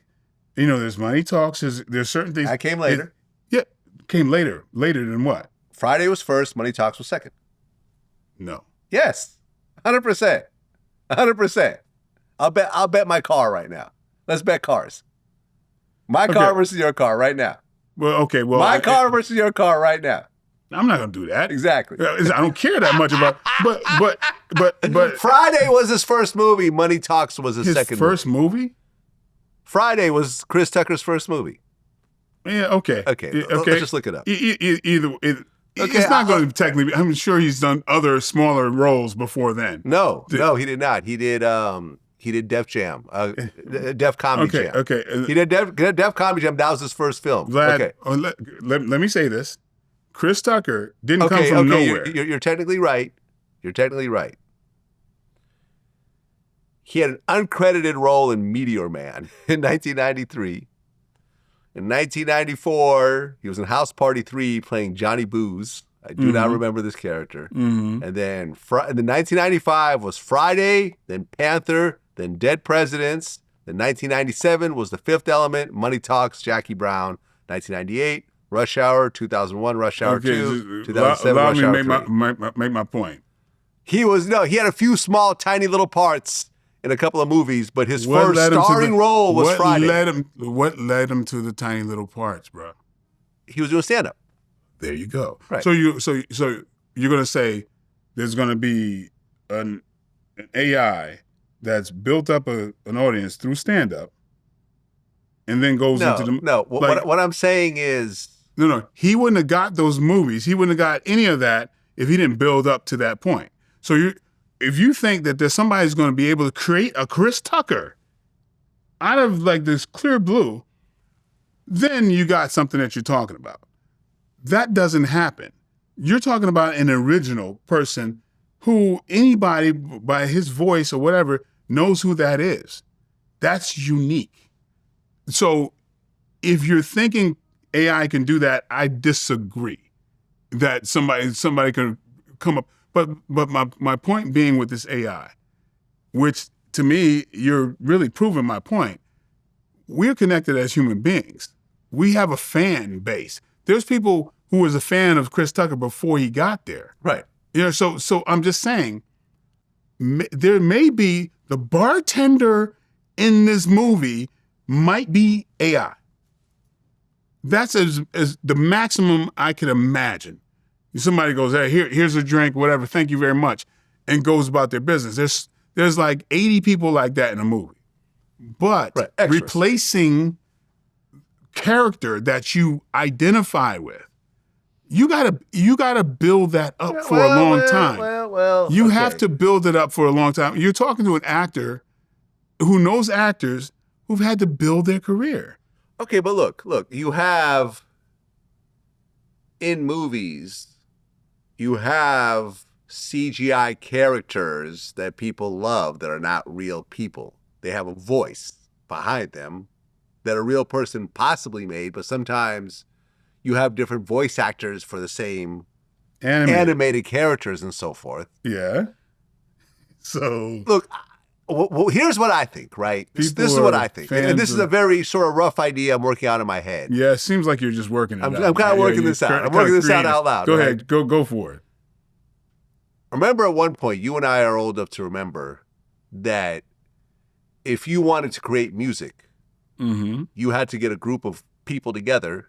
Someone had to know how to play drums. Yep. Someone had to play a keyboard, a bass, a guitar. And then if everyone was pretty good, you might be able to create something that's listenable, right? And then people started using synthesizers and so forth. And like, okay, now you could actually sit in your room by yourself and have a drum machine and, create everything and start layering the music and so forth.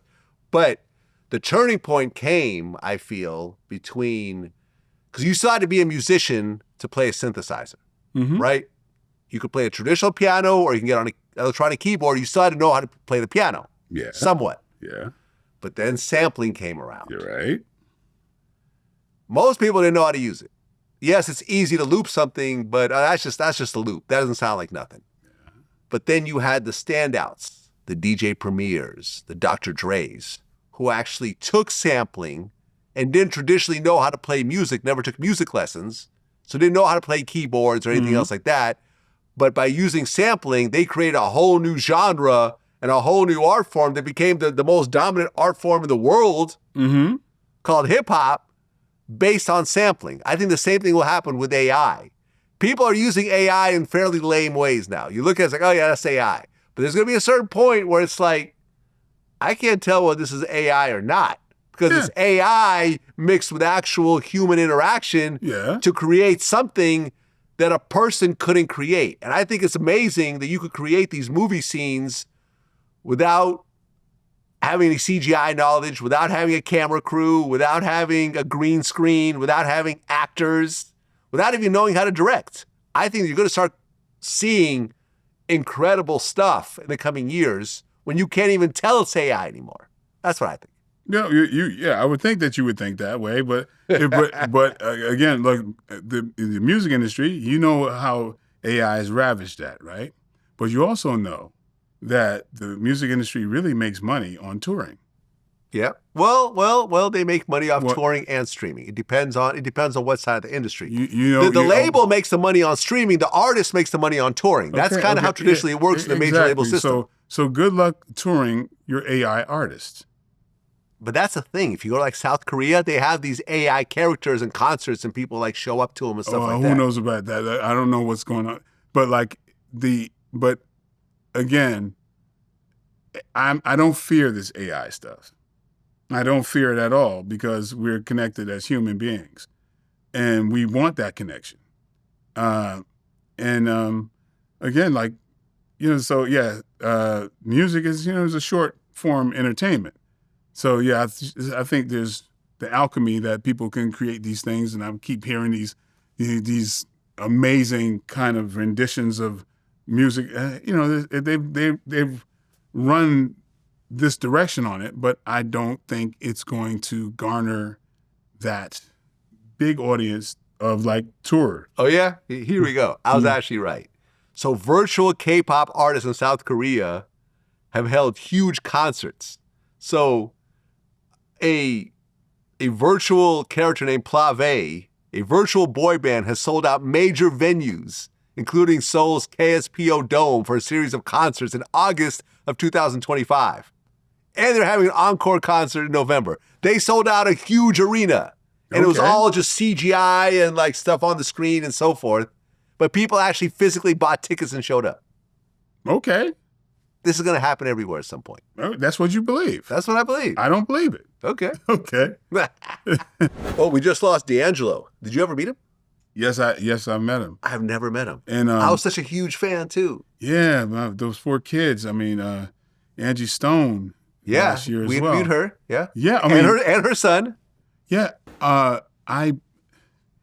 in Trouble Man, she loaned us her building, her office. Oh, yeah, for the movie. Wow. And she wouldn't even charge me.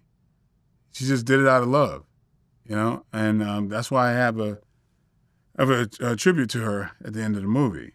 Oh, okay. Yeah, she was great. I mean, like I said, for them to lose the mom and dad like that. It was 7 months. Yeah, she died from a car accident, right? Yes, yeah. And then he died of cancer. Yeah, yeah. 51, man, that's young. I'm 52. Mm. Yeah, I mean,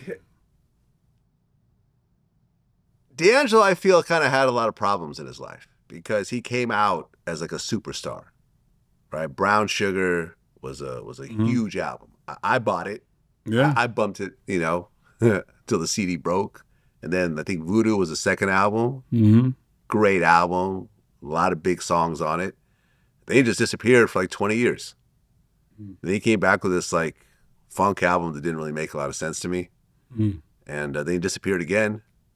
I remember someone, man, this was like maybe about 12 years ago. Someone sent me a picture. He was in a hotel in Jersey, butt naked in the lobby. Okay. Yeah. They sent me pictures of this. I never posted it. Mm-hmm. But you just kept it to yourself. You just kept it to myself. You just watch it at home. Yeah, it was just him and a do-rag and nothing else. Now, I didn't watch it, all those pictures. You blew it up? No, I didn't blow it up. It wasn't off my screensaver. Yeah, it was just kind of shocking. It was like, okay, it seems like he's been going through it. Yeah, it's like, oh, bro, man. I tell you, my folks in the music industry, my heart really goes out to them. The music industry has taken an absolute beating with this technology. They take a beating anyway. Me glimpsing in that industry, man, that's a rough one. That's a rough one. And these are artists, and they put their heart and soul out there for us.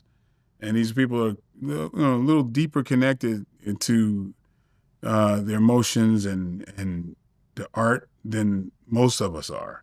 And so they suffer a bit more than the average person does for their art. So yeah, it's a rough one, but those stories continue. Yeah, and before I let you go, I didn't realize this until this morning. One of your co-stars in Outlaw Johnny Black, Erica Ash,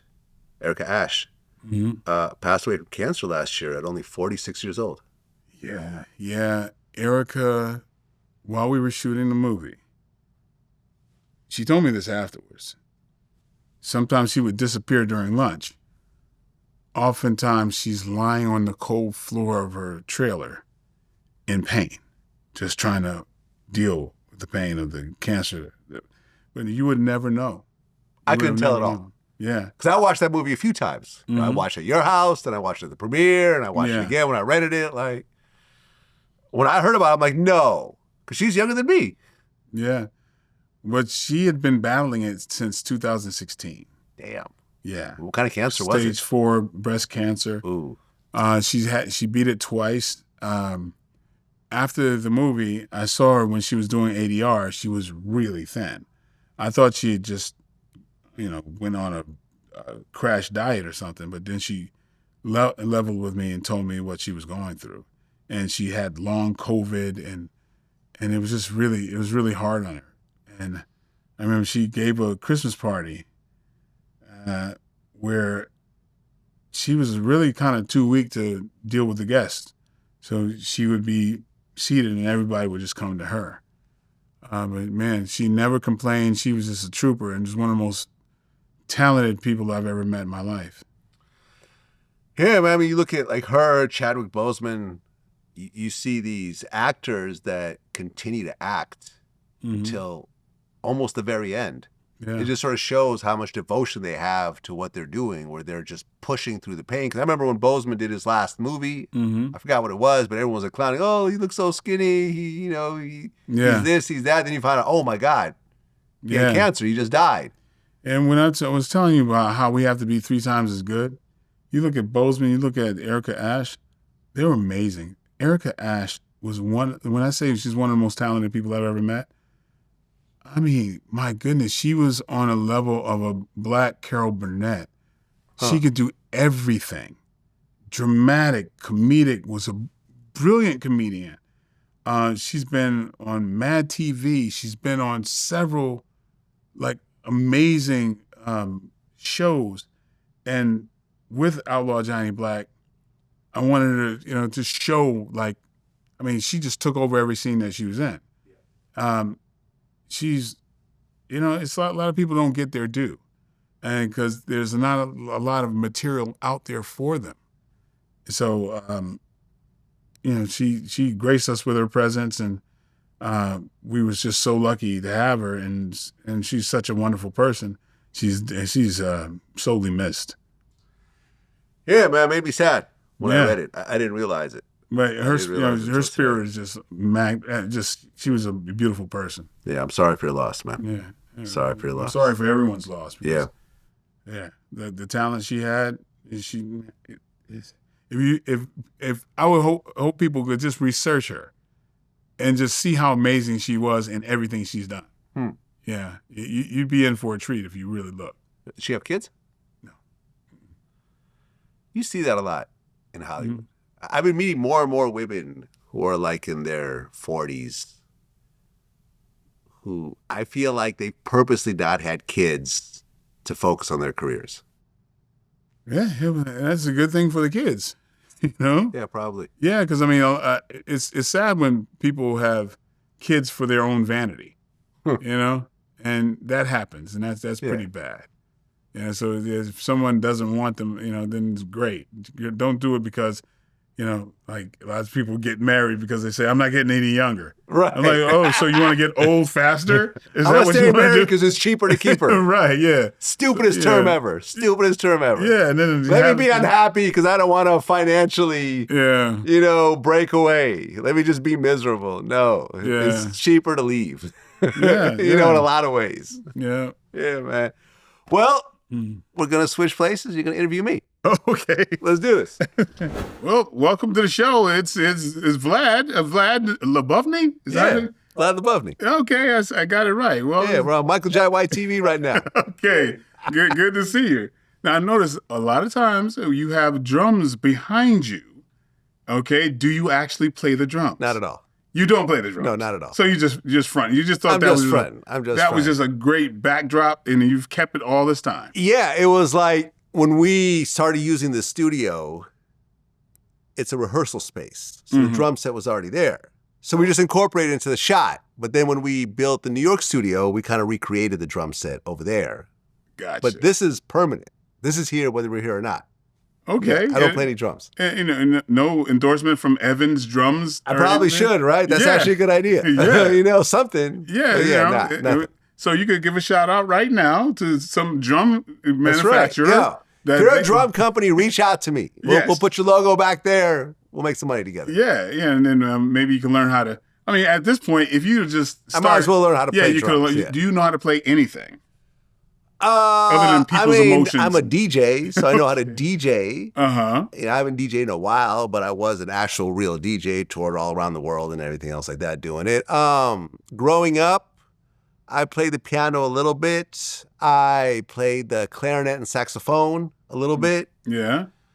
And that's about it. But I never really got good. I mean, I was doing hip hop beats for a while, so I was doing a lot of drum machine stuff, MPC 60, and putting beats together and working with artists and so forth. So I've done stuff like that, but traditionally I'm not a musician.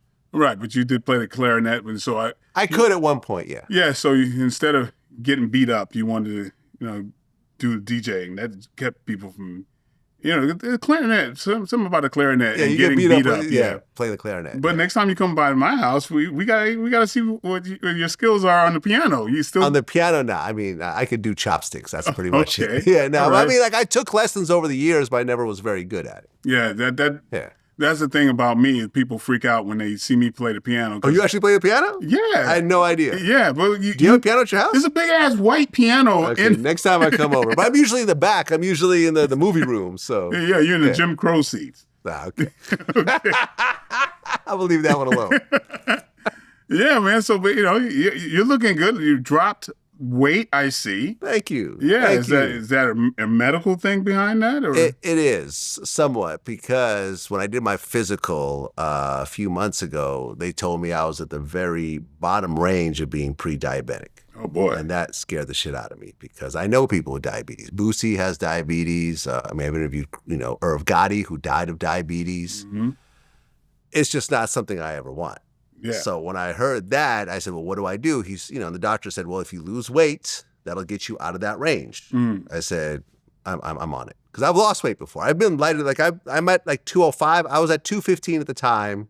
I'd been kind of hovering around 215 for a while. So now I'm down about 205. At my very lowest, I've gotten to about 195. Mm-hmm. But I think I was using Ozempic around that time. Oh, no, which I really? don't like. Yeah. Okay. I tried Ozempic. Yeah, this is not Ozempic. Right. This is fully natural. But maybe about 2 years ago, I tried Ozempic for maybe 3-4 months. And I went from about 200 to 195. But have you ever tried Ozempic? No. Yeah. It's not a cool drug to be on. No, yeah. You don't want to be muscle wasting as well. Yeah, well, okay, so everyone's different. For everyone that wants to know what Ozempic is really like, imagine the time that you went to a buffet or something, like an all-you-can-eat buffet, and you just, or like Thanksgiving, let's say. Thanksgiving, you just stuff yourself. Grandma's putting food on your plate, wanting you to try everything, and you're so full, you don't even want to think about anything else because you're uncomfortably full. Mm-hmm. You're permanently like that on Ozempic. Yes. You're just always full, so you don't want to eat because you're already full. Yes. Right? Yeah. So you're like that the whole time. So after a while, you're the quality of life starts to go down with your weight. Your weight is lower and your quality of life is lower. Yeah. So I said, no, I'm cool. I'll just, I've lost weight by counting calories, working out, and so forth. So once I found out that I was potentially pre-diabetic, I wasn't actually, I was right there at the bottom, I said, all right, let me start counting calories again. Let me start hitting the gym harder. Let me start drinking way more water. I cut out, because I was drinking juice all the time. Remember, you were at my house and I had the big pitcher of apple juice? Yeah, it was sugar. It's all sugar. It's all sugar, right? So, and calories and carbs. Yes, absolutely. I didn't realize apple juice was carbs. The hell? Yeah, I thought I'm being healthy by drinking fresh apple juice. No, I'm just shoving carbs in my body. So now I just do strictly water. I drink water all day long. And I feel a lot better, man. I'm happy. Yeah, but definitely, like I told you, You want to add something to your water. Add something to the water, right. You know, you need minerals in there. Because a lot of times people think just drinking water is just the end-all, be-all, but it just goes right through you, and it really doesn't do much for your hydration. Lemon it is. I got a bag of lemons in my fridge. I'm going to start squeezing lemons in my water. Yeah, so your workout of choice being what? Recumbent bike. Okay. Yeah, I mean, and in fact, the reason I came up with that was because I talked to your guy, the doctor that was like the anti-aging guy. Yeah. Because I was doing really heavy treadmill. Like I had a treadmill in my house, and over time I was doing like sometimes 3 hours a day at a high incline. Whoa. Yeah. And my knees were always hurting, and I'm thinking, oh, that's 'cause I'm working out hard. Come to find out, I have a torn meniscus. Yeah. Just as a rule of thumb, folks, you don't want to work out over an hour at any kind of cardio thing. You 45 minutes is absolutely. Yeah, I was doing I would do 2-hour stretches sometimes, and then I would do another hour later in the day. So, and I was doing high incline, and I was burning a lot of calories, and my knees were hurting. I got an MRI, torn meniscus. Torn meniscus, it doesn't heal. Like once it's torn, right? So when I talked to your doctor, I said, what do I do? And he said, well, being on a treadmill, you're putting a lot of, friction on your knees. Just do a low intensity workout, like a bike. I'm like, I love recumbent bikes. So he's like, yeah, just do that. So I just do an hour on the bike every morning. Yeah. I actually, because I would go to the gym, but I actually ordered a bike. So a bike is supposed to come sometime this week, so I could just do it at home all day long. And you have a pool, right? I have a pool. Yeah, that's always a good workout. And there's these new treadmills that you can use in a pool. A pool treadmill. It's cool. Okay. It's actually, I got to try this out. Yeah. So, you got to check that out. I'm trying to, be in the kind of shape that you're in.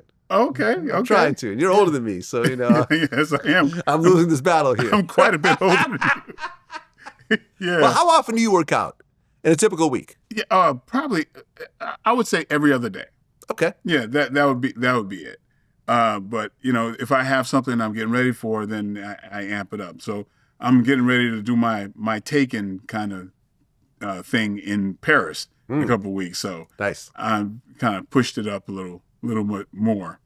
Hey, tell me something. Okay, you coming to Hollywood, meeting all these folks. Okay, everybody has had their Hollywood crush. Okay. Who was yours? Well, before I came? Yeah.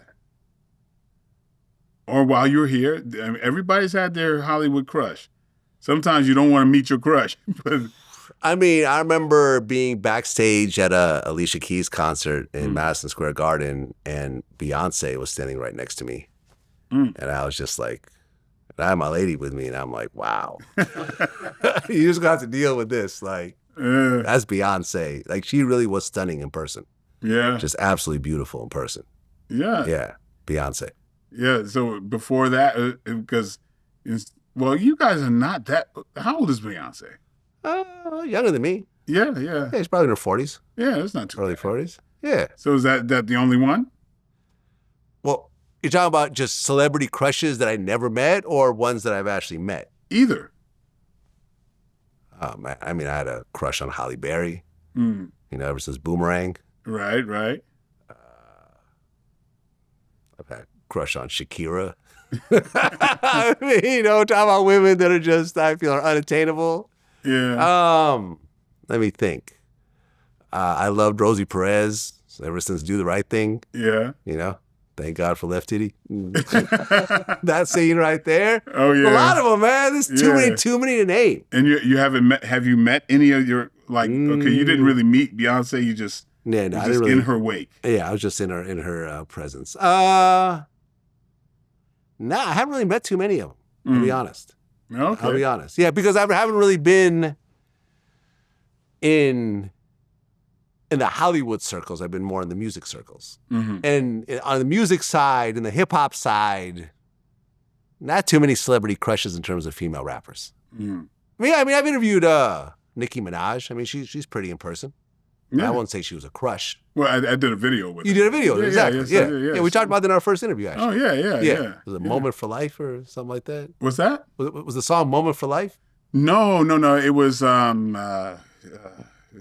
It was a whole... It was like samurai kind of thing. Yeah, I was a samurai. I don't remember what the song was. Right. Little X directed it. Right. Director X now. He doesn't want to go by Little X. Oh, it's a Eurythmics song. Sweet Dreams? No. Jeez. Don't get me singing. You don't want that. Go ahead, sing. No. Nope. No. Man, he'll come up with it. Huh? Your Love. Yeah, that's what it was. Your Love. Okay. Your Love. All right. Well, okay. So hold on. My ex made me take this video down because she was annoyed with it. But here it comes now. When I interviewed Maya, I kind of was crushing out a little bit.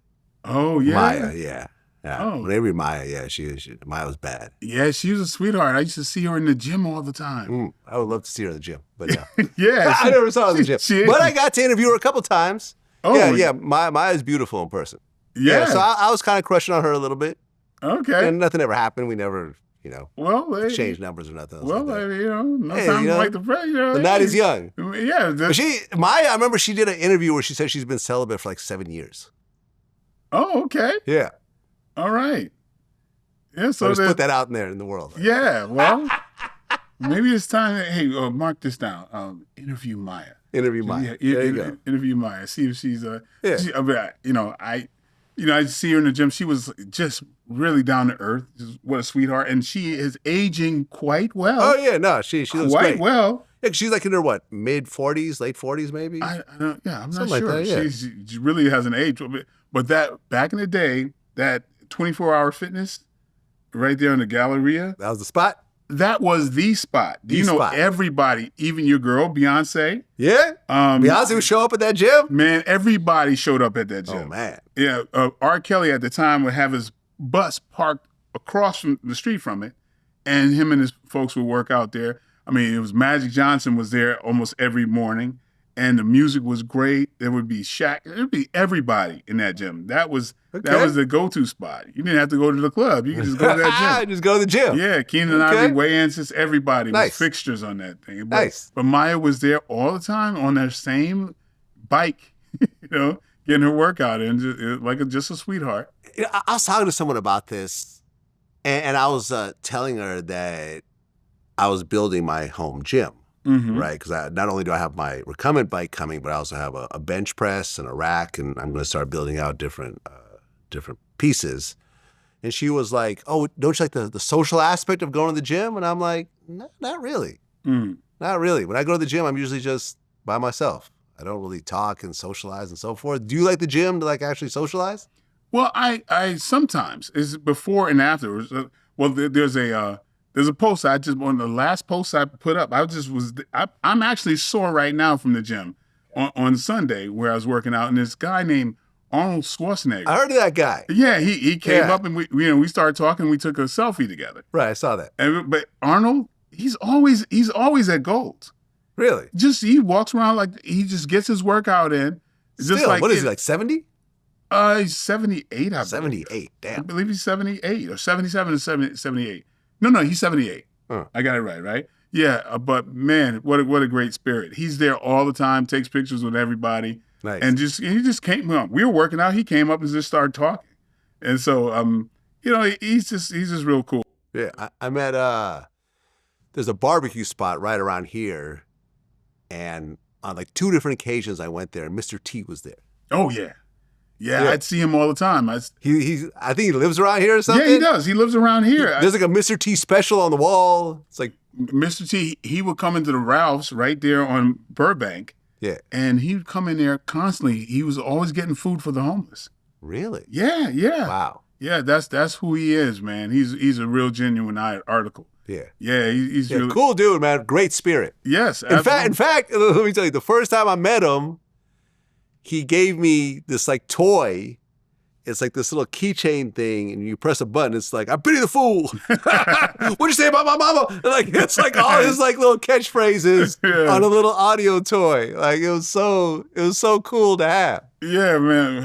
It's gonna start up this loop of Mr. T rapping in my head. I don't know if you ever saw that. I remember thing this. Where, you talk about your mama. Yeah, exactly. Yeah. I remember that. Oh my God! Now it's stuck in my head. And maybe you have to play it so it plagues everybody else. I mean, would you say that Mr. T was the greatest Rocky villain ever? Mr. T, greatest Rocky villain? No, I can't. Ivan Drago? Yes. Yeah. You got to say that. That's a major one. Yeah, man. Ivan, anybody big that size, you call him Ivan Drago right now. So that's true. And at the time, the U.S. and Russia, there was a lot of, tension between the two countries. Yes, absolutely. Like way worse than now. Oh, yeah, way absolutely. worse than now. Yeah. Like, you really thought there might be a nuclear war, so the whole U.S. versus Russia. And of course, the movie starts out with Ivan Drago. He kills Carl Weathers in the ring. So they're like, no, not Carl Weathers. He dies. Yeah. Shout out to Dolph Lundgren. He's still around. Yeah. Well, I have a movie with him that just came out called Exit Protocol. Okay. Yeah. How is he in person? Oh, he's cool. He's very. You might have heard. He's a genius level. Like, he's very, very smart guy. Wouldn't have guessed. Yeah, MIT. He is MIT. Yeah, and he's. I must break you. Yeah, but that guy. But he's one of the smallest in his family. Oh, everyone's just giants. Yeah. There's folks in Sweden, man. There's a lot of them Dolph Lundgrens running around there. Okay. Yeah. So Dolph. I remember Dolph because we're in the same martial art, Kyokushin. Okay. I remember when Dolph fought in New York one time. Man, this is like in the 80s. This was before Rocky. Oh, hell yeah. It's like way before Rocky. Because his in Kyokushin, it's even though it's a worldwide thing, it's a tight-knit organization. And so, honestly, it's weird, but when somebody gets a black belt, everybody kind of knows because it's very unique. And so, we knew about Dolph when he was fighting and all that when he came to New York. And then, I'd known him from way back when he was a yellow belt and then he was fighting. And then, cut to, we see each other on the set of Universal Soldier. Yeah, the first one. And so, I'm in that movie, but you need the pause button to see me. Well, I forgot to mention this in our interview, but there's a newish Toxic Avenger movie. I heard Peter Dinklage. And wasn't that your first role, Toxic Avenger 2? Yeah. I have to bring that up every so often. But I'm actually proud of it. Why not? Why wouldn't you be? Yeah, because it's like it kind of paved the way to where because I was supposed to be a day player on that movie, but I wound up choreographing, doubling the Toxic Avenger, created a dance. Wait, you were Toxic Avenger stunt double? And a few times I doubled him. Okay. And I did a fight scene, and then I choreographed other fights while I was there. So my role got like expanded. Yeah. And so, that told me that I extended a little beyond just the acting part. Yeah. I'm surprised they didn't ask you to be in the new one. He probably wouldn't have asked me, but I would have. Yeah. Why not? Yeah. Why not have a cameo role? Yeah. Well, I'm still waiting for that movie. I don't know what happened to it. It's out. Is it? It's on demand. Oh, well, thank you. Yeah, I believe it was 2023, but it just hit demand. Okay. Yeah, cool. I've literally seen it all over like Amazon and stuff like that. So I'm gonna, I have something to watch. You got something to watch now. When my wife goes to sleep. There you go. It's not a date night movie, I see. Yeah. She's not gonna be crazy about that. Okay. All right. So now this is a new thing where you got folks interviewing you. That's right. Yeah. I did it with D.L. Hughley, DJ Envy, Charlemagne, Ari Spears. Probably missing one or two people. Yeah. Boosie did it. Yeah. Boosie did it. Yeah. Wow. Yeah. It's just something that I'm like, let me just try it one time and see how the audience reacts to it. And I mean, some of those clips have gone viral with me in front of the camera. So nice. Why not? Nice. Yeah. I wasn't ready for it, but you threw it on me. I was like, why not? Here I am. Well, I mean, it's interesting because you're behind the camera. Yeah. So it creates an interesting dynamic. Yeah. But also I want to do a kind of panel one time with you. Yeah? Yeah, I would love to be in here with Aries and Faison and maybe TK or something like that. I would love to see what that would be like. Where you can set it up. Yeah, I can totally set this up. Yeah, easy. Yep. Yeah, and so I can argue for myself. I saw you try to give my argument to DL one time, but not well. I didn't do a good job of it. Yeah, not well when I was talking about the Sam Jackson, Denzel thing, and so just so you know, what I was saying is that okay, you could look at Samuel L. Jackson and Denzel, right? You could look at movies that Denzel has done, and several of those Sam Jackson could very well do, right? Like Remembering the Titans, you have Coach Carter. You have American Gangster. Well, Sam Jackson could do something like that. Yeah, I mean, the new movie, Highest to Lowest, I could see Sam Jackson pulling off that role. Right.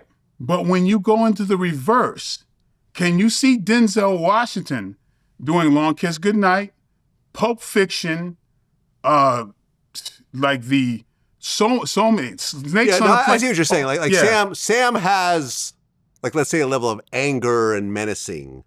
He does comedy. He does horror. Well, what I'm saying is, okay, I've never been scared of a Denzel character. You see what I'm saying? He's not intimidating. Right. He's more smooth. Yes. Right now, he played what's the drug dealer's name? An American Gangster. Frank Lucas, right? Yes. But he was not a scary Frank Lucas. Right. Whereas Samuel could have been more of a scary Frank Lucas. Frank Lucas was from the South. True. Yes. And so there's a certain thing just kind of similar. Sam was from the South? Oh yeah, definitely. Yeah, Tennessee. Yeah. So, but again, imagine Denzel, and you ever see the other guys, or the Marvel movies, the Star Wars movies. I see what you're saying. Picture Denzel in those things. Can you see that? Yeah, Denzel as a samurai, as a Jedi. No, I don't think so. No. What was it? Unbreakable with Bruce Willis, where Sam played the villain. Yep. I don't think Denzel could have pulled off that role. Right. That's what I'm saying. So he's not a scary character. That's just not him. Yeah, or really funny. That's true. It's never funny. It's never funny. So, but could Sam Jackson have pulled off Malcolm X? That's a look thing. I think. Denzel doesn't really look like Malcolm X. Yes, he does, more than Sam Jackson. Well, more than Sam Jackson, yeah. That's true. Yeah. Yeah. But he doesn't look like Malcolm X based on how Malcolm X really looked in real life. Yeah, he's not far from. Persona-wise and everything else, I mean, at the time, nobody's going to say Denzel didn't look like Malcolm X. Come on now. You'd have to be a Malcolm X historian to when you put them side by side. I mean, when you see some of these newer movies like Godfather, Harlem, and stuff like that, and the Malcolm X characters they're playing in those movies look a lot more like Malcolm X than Denzel. True. That's all I'm saying. But he had the persona of Malcolm X. Maybe the persona, yeah. Yeah, and looked enough like Malcolm X that you could suspend your disbelief. Okay. Well, that's all I'm saying. So, but here, by your admission, there's several things that Samuel L. Jackson could play very similar to Denzel, and sometimes you can go, Denzel in Training Day, Samuel L. Jackson in Training Day, that's pretty damn, that's, he could pull that off. What about, was it Glory? Yes. Sam could have pulled that off. Yes, absolutely. So that's my argument. I got you. Is that when you start to look at the best of the best, how can you, when you have somebody who can do that many roles, just absolutely convincing, and even sometimes, dare I say, with different dialects, then you got to go, No, Denzel plays very powerful characters because Denzel's a very powerful character. He's very charismatic, but so you can go, wow, he's on this level, yeah. Yeah, I agree. But now when you talk about acting, maybe there's choice roles. Maybe you would have rather played the roles that Denzel has played. But my goodness, if you sit back and you look at what Samuel L. Jackson puts out there, it's quite astonishing. That's all. That's all I'm saying. I'm not saying one is better than the other. No, I feel you. Like you can't deny that. So I feel you. Yeah, because when you were talking to D.L. Hughley, you said, "Well, Michael Jai White, said this," and I'm like, "Why is it on me?" No, man. You know something? You're not the only person that's complaining. Elise Sadiq, I remember at one point calling me up upset because there was an argument he made about prison that I brought up to Mano, and I said it all wrong. And he was like, "Man, that's not what I said." I'm like, "My bad. Let me just cut it out. I'll cut the whole part out. My bad." But I just chuckle at the thing. Yeah, whatever, it's whatever. Yeah, it's not that serious. Yeah, but it's all. Who do you think the greatest living musician, it's just living or dead, might be? Living or dead. Let's do living. Dead. Because wait, living or dead, then okay. I mean, there's somebody who's still around to me. Mm-hmm. When you talk about a versus, I mean, I've got an answer for you. Yeah. R. Kelly. Not the person I'm thinking. Okay. Because I could dare say. Hold on. I should know this. Let me see if I can guess it, what you're talking about. Let me see. I mean, there's Dr. Dre. Okay, what's his name? Ryan Davis? You ever see what he said about, because I think it was Boosie that was arguing that R. Kelly would blow away Michael Jackson. And I don't think Boosie said that. No, I don't think Boosie said that. Yeah, I believe he did. No, he would always say living. He's the greatest living musician. And I agree with him. Michael Jackson versus R. Kelly, I don't think would be much of a versus. Michael Jackson murdered R. Kelly versus. I mean, because Michael Jackson just has bigger songs. Yeah. Like, R. Kelly doesn't have a Thriller. Mm-hmm. You could even say he doesn't have an Off the Wall. Right. He's got great albums. He's got anthems. He's got big songs. He's written songs for Michael Jackson, like You Are Not Alone. But, I mean, I'll put it like this. At almost any moment in time, if you had both of them doing world tours, R. Kelly's tour would not even hold a candle to what Michael Jackson could pull, especially worldwide.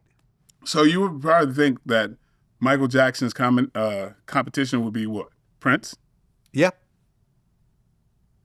Okay. I mean, they've been in competition. I'm going to say this. You can take Michael Jackson and Prince, and they couldn't touch Stevie Wonder. They could not touch I mean, I could see why you would say that. Wonder. Together. Because he's blind and he could. Just his music? His music. You start thinking. I would disagree. I'm a Stevie Wonder fan, but I would disagree. Really? I would disagree. Yeah. Do you know how far back and how many amazing albums? No, I know. You can take one of his albums. Listen, I've interviewed. And could blow away both of them. Listen, I've interviewed Smokey Robinson, who basically signed Stevie Wonder. Right? I'm not sure. He was the president of Motown for a long time. Well, Stevie Wonder's first hit was when he was 13. Exactly. And what label was it on? Motown. Was that? Yes. Okay, maybe. Yeah, he was on Motown. Like,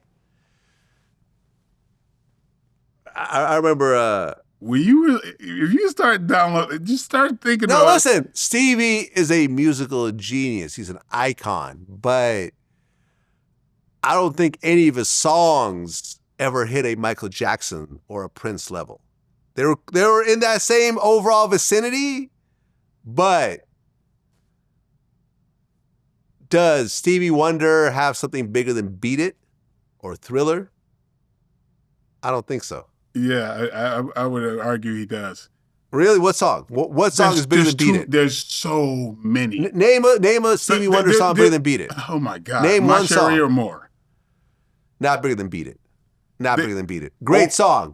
Classic song. Timeless. I get it. When you're talking about hit, if something hit as, oh, everyone's got this record. Yeah, there are things that the trajectory just hit immediately and then would phase off. But, well, look, if you want to hand me my phone, I can actually look up the streams and I can compare them. And then that's actually a pretty good measuring stick because none of these songs came out in the streaming era. This is all after the fact. I mean, do you want me to actually look it up? Well, you can, but just the thing is. Maybe to you, and I respect that. Yeah. To you, Stevie hit closer to home for whatever reason, and that's fine because he's a phenomenal musician. I'm never going to say Stevie's whack or I don't like Stevie. I love Stevie Wonder. Okay. I would love to interview him one day. But no, okay. But I wouldn't put him at a Michael Jackson or Prince level. So you think, okay, there's pop, right? There's pop songs. Yes. But when you look at the magnitude of the music, do you think Michael Jackson would ever say he had a song as impacting as a Stevie Wonder song? Yes. I would doubt that. Have you ever heard how Michael Jackson spoke about Stevie? I would say the one person that Michael Jackson would bow down to was Marvin Gaye. No. You should pull up Michael Jackson and how he revered Stevie Wonder. Okay. And just But he didn't revere Marvin Gaye, is that what you're saying? No, he compared Stevie Wonder to Beethoven. That's what Michael Jackson did. Okay, fair enough. And that was even way back when he's had so many more. If you really look at the volume of Stevie Wonder, talking about these magnificent, huge masterpieces of music, there's so many that it's ridiculous to, like, if you're talking about a Beat It, okay, yeah, you got a big Beat It, but he's got so many hits on so many levels. And then other artists that he's written for, including Michael Jackson. Right. Well, here's what I think is happening right now. I think because you're a little bit older, Stevie was at a slightly earlier era than me, right? Like at the point that Stevie was really popping, I was a little too young. And I think you were probably like a teenager. I ain't that much older than you, man. You got a few years on me. Okay. But it's not, I'm not talking about a 20-year difference. I'm just talking about like maybe 5 years before. Like Stevie's just a little bit older and his music was popping more in the, I feel like late 70s. Bro, I wasn't dancing to Stevie Wonder. Like, I'm not that old. I mean, there's pop, but then there's just masterpieces. I mean, he's a genius. He has masterpieces. I'm just saying that the masterpieces to me are not on the level of a Michael Jackson or a Prince. Okay. That's it. And I'm pretty sure if you look up the streams and the total album sales, they will not add up to a Michael or a Prince. Oh, look at this. What do we got? Look what he just posted. So here we go. So Michael Jackson has 58 million monthly listeners. Stevie Wonder has 20. It's about triple. About triple. That's all I'm saying. It's about triple. Yeah, it's about triple. Look up Prince. What's Prince? Look up McDonald's too. Let's look at McDonald's. Let's look up Prince. Well, how many monthly listeners for Prince? In Morton Steakhouse. Let's see the combination. You got it? 11? So Stevie's bigger than Prince? That's what you're saying? Okay. But just Prince only has 11 million monthly listeners? That's horrible, man. That's horrible. Well, yeah, of course. What about maybe like if you look up the symbol, it might be another 20 million. Michael Jackson, I've said it before, he is the most famous person who ever lived. Jesus. Plain and simple. Jesus. No way. Do you know how many Muslims don't know who Jesus is? I think most Muslims have heard of Jesus. How about Asians? How about the whole Asian world? Oh my God, Christianity's huge in Asia. You are out of your mind. Huge. Vlad, Christianity's not big. You don't see all these Asian churches around here? No. Asian Christian churches? Vlad, you're digging yourself a hole. Am I? Do you understand? In all of China, religion was banned. Was banned. Okay. So since the 70s, all right. So you couldn't practice religion; they'd kill you. So that's 1 billion people. How about India? Okay. So think about it. Everybody in India, from 5 to 90, they all know Michael Jackson. Knew who Michael Jackson was and don't know who Jesus is. People who worship Muhammad, you think they? Well, let's put it like this: do you think in 2,000 years there's still going to be millions of people who are fully tuned in to Michael Jackson the way they are into Jesus? I don't think so. I mean, no, Michael Jackson is still going to be. I mean, there's never been. I'm just saying. I don't know about 2,000 years. I think but 2,000 years there's never been a human being that's more famous than Michael Jackson. I think 2,000 years from now, Michael Jackson will be looked at as like a Shakespeare or a Beethoven or whatever else, someone who was really important during that era, and the music still lives on in certain, places and so forth. But Jesus literally has hundreds of millions of worshipers around the world. Now, you can exclude China, you can exclude certain places, but that's like saying so is in the same breath you would say that Michael Jackson's more famous than Buddha and Muhammad? Absolutely. Okay. That's an interesting argument. That's no question. But you can't compare the two because both of those people were around thousands of years ago and they're still being worshipped by millions. Whereas Michael Jackson's only been dead a few years. And he's still worshipped by millions. He's still worshipped everywhere on the planet. But I bet you year after year it's decreasing. Well, we'll talk about that year after year. But I'm saying I happen to be talking about it right now and not 2,000 years from now. All right, listen. This is an argument that we can't win. This is just a make-believe argument that we can go on and on about. You're the one putting it in 2,000 years from now. but still, like, really, it's interesting to know, I would think, that we are alive at the time the most famous person who's ever lived has been alive. One of them, yeah. I think we are alive at the death of the devil. The death of the devil. Okay. Because, do you understand, 30 years ago, you can talk about this being, the devil, Satan. Mm-hmm. You could do a movie about Satan, and people would be into it. Right? Can you do it now? Sure. You really think so? Yeah. That at this point, even clergy members, when you say, is there a beast that exists that tortures you for doing bad in hell? I think even the most religious people I know have come to a point where they go, I think that was something created to scare you. And because you don't really see it nowadays. Because when you think about it, hold on, Jeffrey Dahmer or whomever, Jeffrey Dahmer could have believed that the devil infected him or made him do these things. Because at that time, maybe there was that belief. But now with the sophistication of today, when we understand the Ed Geins of the world are psychologically impaired or have these issues, back in the day, you'd say, okay, the devil did it. Mm. Would you say it now? Well, I mean, believing in the devil is really about the same as believing in God, if you think about it. Both of these are mythical characters that nobody's ever seen. That there's no proof exists either way. So saying, well, I don't believe there's a devil and there's a hell, you could also say, I don't believe there's a God and a heaven. Yeah, but it's really completely equivalent. Well, here's the question. Am I right, though? I think the majority of people, a lot of people still believe in God. That's right.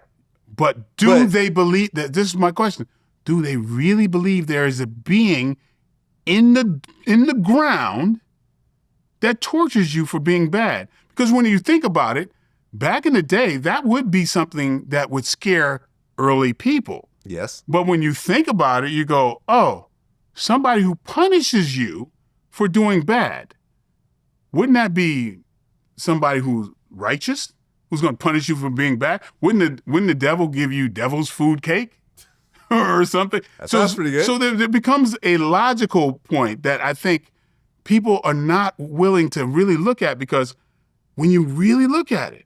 But how logical is God? I mean, well, in that same breath.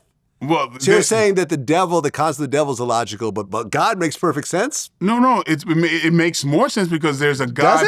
There's a God figure in almost every religion. Doesn't matter. But they're both imaginary characters that no one's ever seen. Now, if you want to believe in it, you could believe in it. Yeah, but isn't no one's ever seen God, just like no one's ever seen the devil. But isn't one now, some people claim they've seen both. But isn't there a stretch to believe this red thing, this being? To me, it's the same stretch to believe there's an old man with a beard whose name is God who lives in the clouds. That's you, but the question is not. The question is, I'm saying, it's interesting in society that you don't hear of the devil anymore like we used to. Because I feel that people have gotten much more sophisticated. And again, you don't really have many movies that try to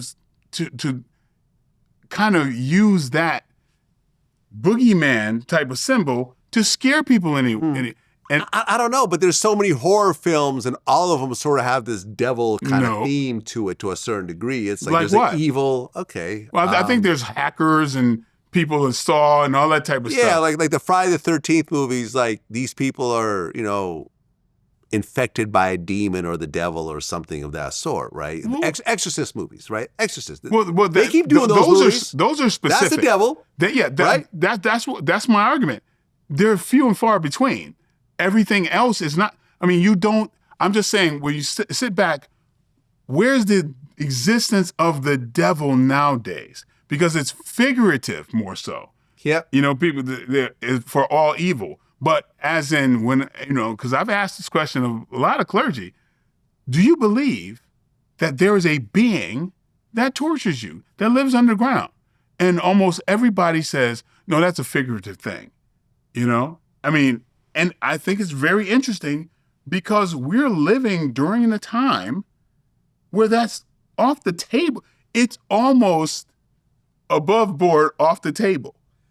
Look, if you were to compare it to 100 years ago, 200 years ago, where people are living in forests, in when there's no electricity and women are being accused of being witches and they burn them at the stake because the devil's in them and so forth. Yeah, I mean, it was much more of a real thing because it had really serious consequences. You got the Inquisition, where people who felt like they were aligned with the devil would be tortured and killed. I mean, you could look at other religions. You could look at Muslim religions where they feel that a certain sect of Islam is satanic, so those people have to be, destroyed and so forth. Like, there was serious consequences to this concept of the devil historically. It's not as bad these days. You're not being killed because they think you're down with the devil. Right. But now, I don't know. I kind of feel like society as a whole becomes less religious as time progresses. True. Right? Yeah. And which I think is a good thing. At least for me it is. Yeah, starting with, wait a minute, this boogeyman. In which is, I think people are willing to kind of part ways with it, just kind of letting it go. School shootings are not blamed on the devil anymore or anything like that. No. Where is the evil in the world now that's attributed to the devil? All I'm saying is that there was a lot of that. Social media is the new devil. Yeah, that's where the devil lives now. He lives on social media, and he's there. He's controlling all the bots and so forth. Yeah. Yeah, just all that's evil in somebody's perspective. Yeah. But again, well, with that, with the whole social media, do you feel there's a narcissism? 100%. There's malignant narcissism. 100%. Everybody's got to have their opinion. Everyone's a star. Yeah. Everyone's got followers. Yep. Everyone's got fans. Everyone's a celebrity. Everyone's an influencer. It's I'm just as guilty of that as anybody, right? I mean, I became, my fame definitely increased 1,000-fold because of social media, because of YouTube and so forth. Like I was a public figure as DJ Vlad, the DJ, but not Vlad TV Vlad. is on steroids. People were not walking up to me in the mall asking for photos when I was a DJ, but I can't walk outside without having someone walk up to me or ask me for a picture or something like that. So, yeah, I mean, I'm guilty of it myself. Yeah, well, but there is a narcissism and so forth, and there is a, and I think it does change you to a certain degree in terms of who you are as a person. I always think about my life before I decided to do any sort of entertainment stuff, just how just different I function on a daily level. It was just completely, you walk outside, you don't expect anyone to walk up to you. You don't have fans. You're not creating content that's being consumed by people and everyone has a comment about it. People are not constantly DMing you and so forth, which is what my life is like now. Now, every day, there's someone's mad at me or someone loves me or I'm in the news or I'm this or I'm that or this video's going viral or this thing or whatever else. It's a different way of functioning. You're a lot more used to it than I am because you've been doing it way longer. Doing what way longer? Well, just being a public person, doing entertainment, with you as movies and TV. Well, you have your finger on the pulse of this stuff way more than me because I wish I was you, though. I wish I didn't have my finger on the pulse. Really? Yeah.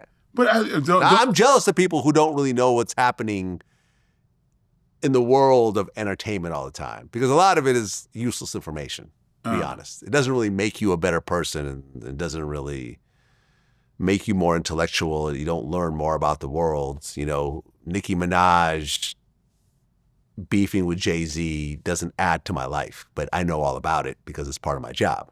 Do you think it's made you more pessimistic? No, because I've never, me. Yes. I've never really been pessimistic. Yeah. During my lows, I always felt like I'll eventually get out of this and I will, triumph at the end because of just the work that I put in. So no, I can see how it would turn other people pessimistic, but no, not me, ever. Yeah, but let me tell you, I envy you. Really? A great deal, because what it is, okay, what connects me as an actor is studying humanity, right? That's what's interesting about it. A lot of times we're informed about our judgment on people based on performances, you know what I mean? And then, like I talked about before, is a lot of celebrities live in their own world, their own bubble, and you're connected to a much broader world, and you get to in a grand social experiment, just really see the reactions of people that just cross a whole lot of different levels, and I think that's very fascinating. Yourself and Joe Rogan, people like that, you're in a position to expand your understanding of humanity and all these different people from all these different walks. And so that's an incredible thing, because the learning just keeps continuing, and you have no day that's like the other day. So I mean, so there's a part of what you do that fascinates me. And people are always going to be interesting, and that's something that you always do. And so we gotta trade sometimes. I get you into some movies, and you get me in. I was supposed to be in Outlaw Johnny Black, right? Well, yeah. It was. We had some starts and stops, but that's okay. I've got a really good role for you. Whenever you're ready. It's something that a TV show that I'm trying to put together. Okay, yeah, whenever you're ready. And look, now you're doing interviews. Right? We've already started the process. Yeah, absolutely. Yeah, you caught me by surprise on this. It was your choice. I said, do you want to do it or not want to do it? Yeah, I said, okay. You don't have to do it. I've never done it before. You want to do it? That's all good, man. But cool, man. So yeah, so it's a bet. We're gonna trade. I plan on getting you in front of the camera anyway. I'm ready. Yeah. Well, I'm ready. You heard it from me. That's what it is. Okay, brother. Well, thank you for being my first interview, and on MJTV. MJTV. Okay. That's what it is. All right, man. Peace. Till the next time. Yep. Okay.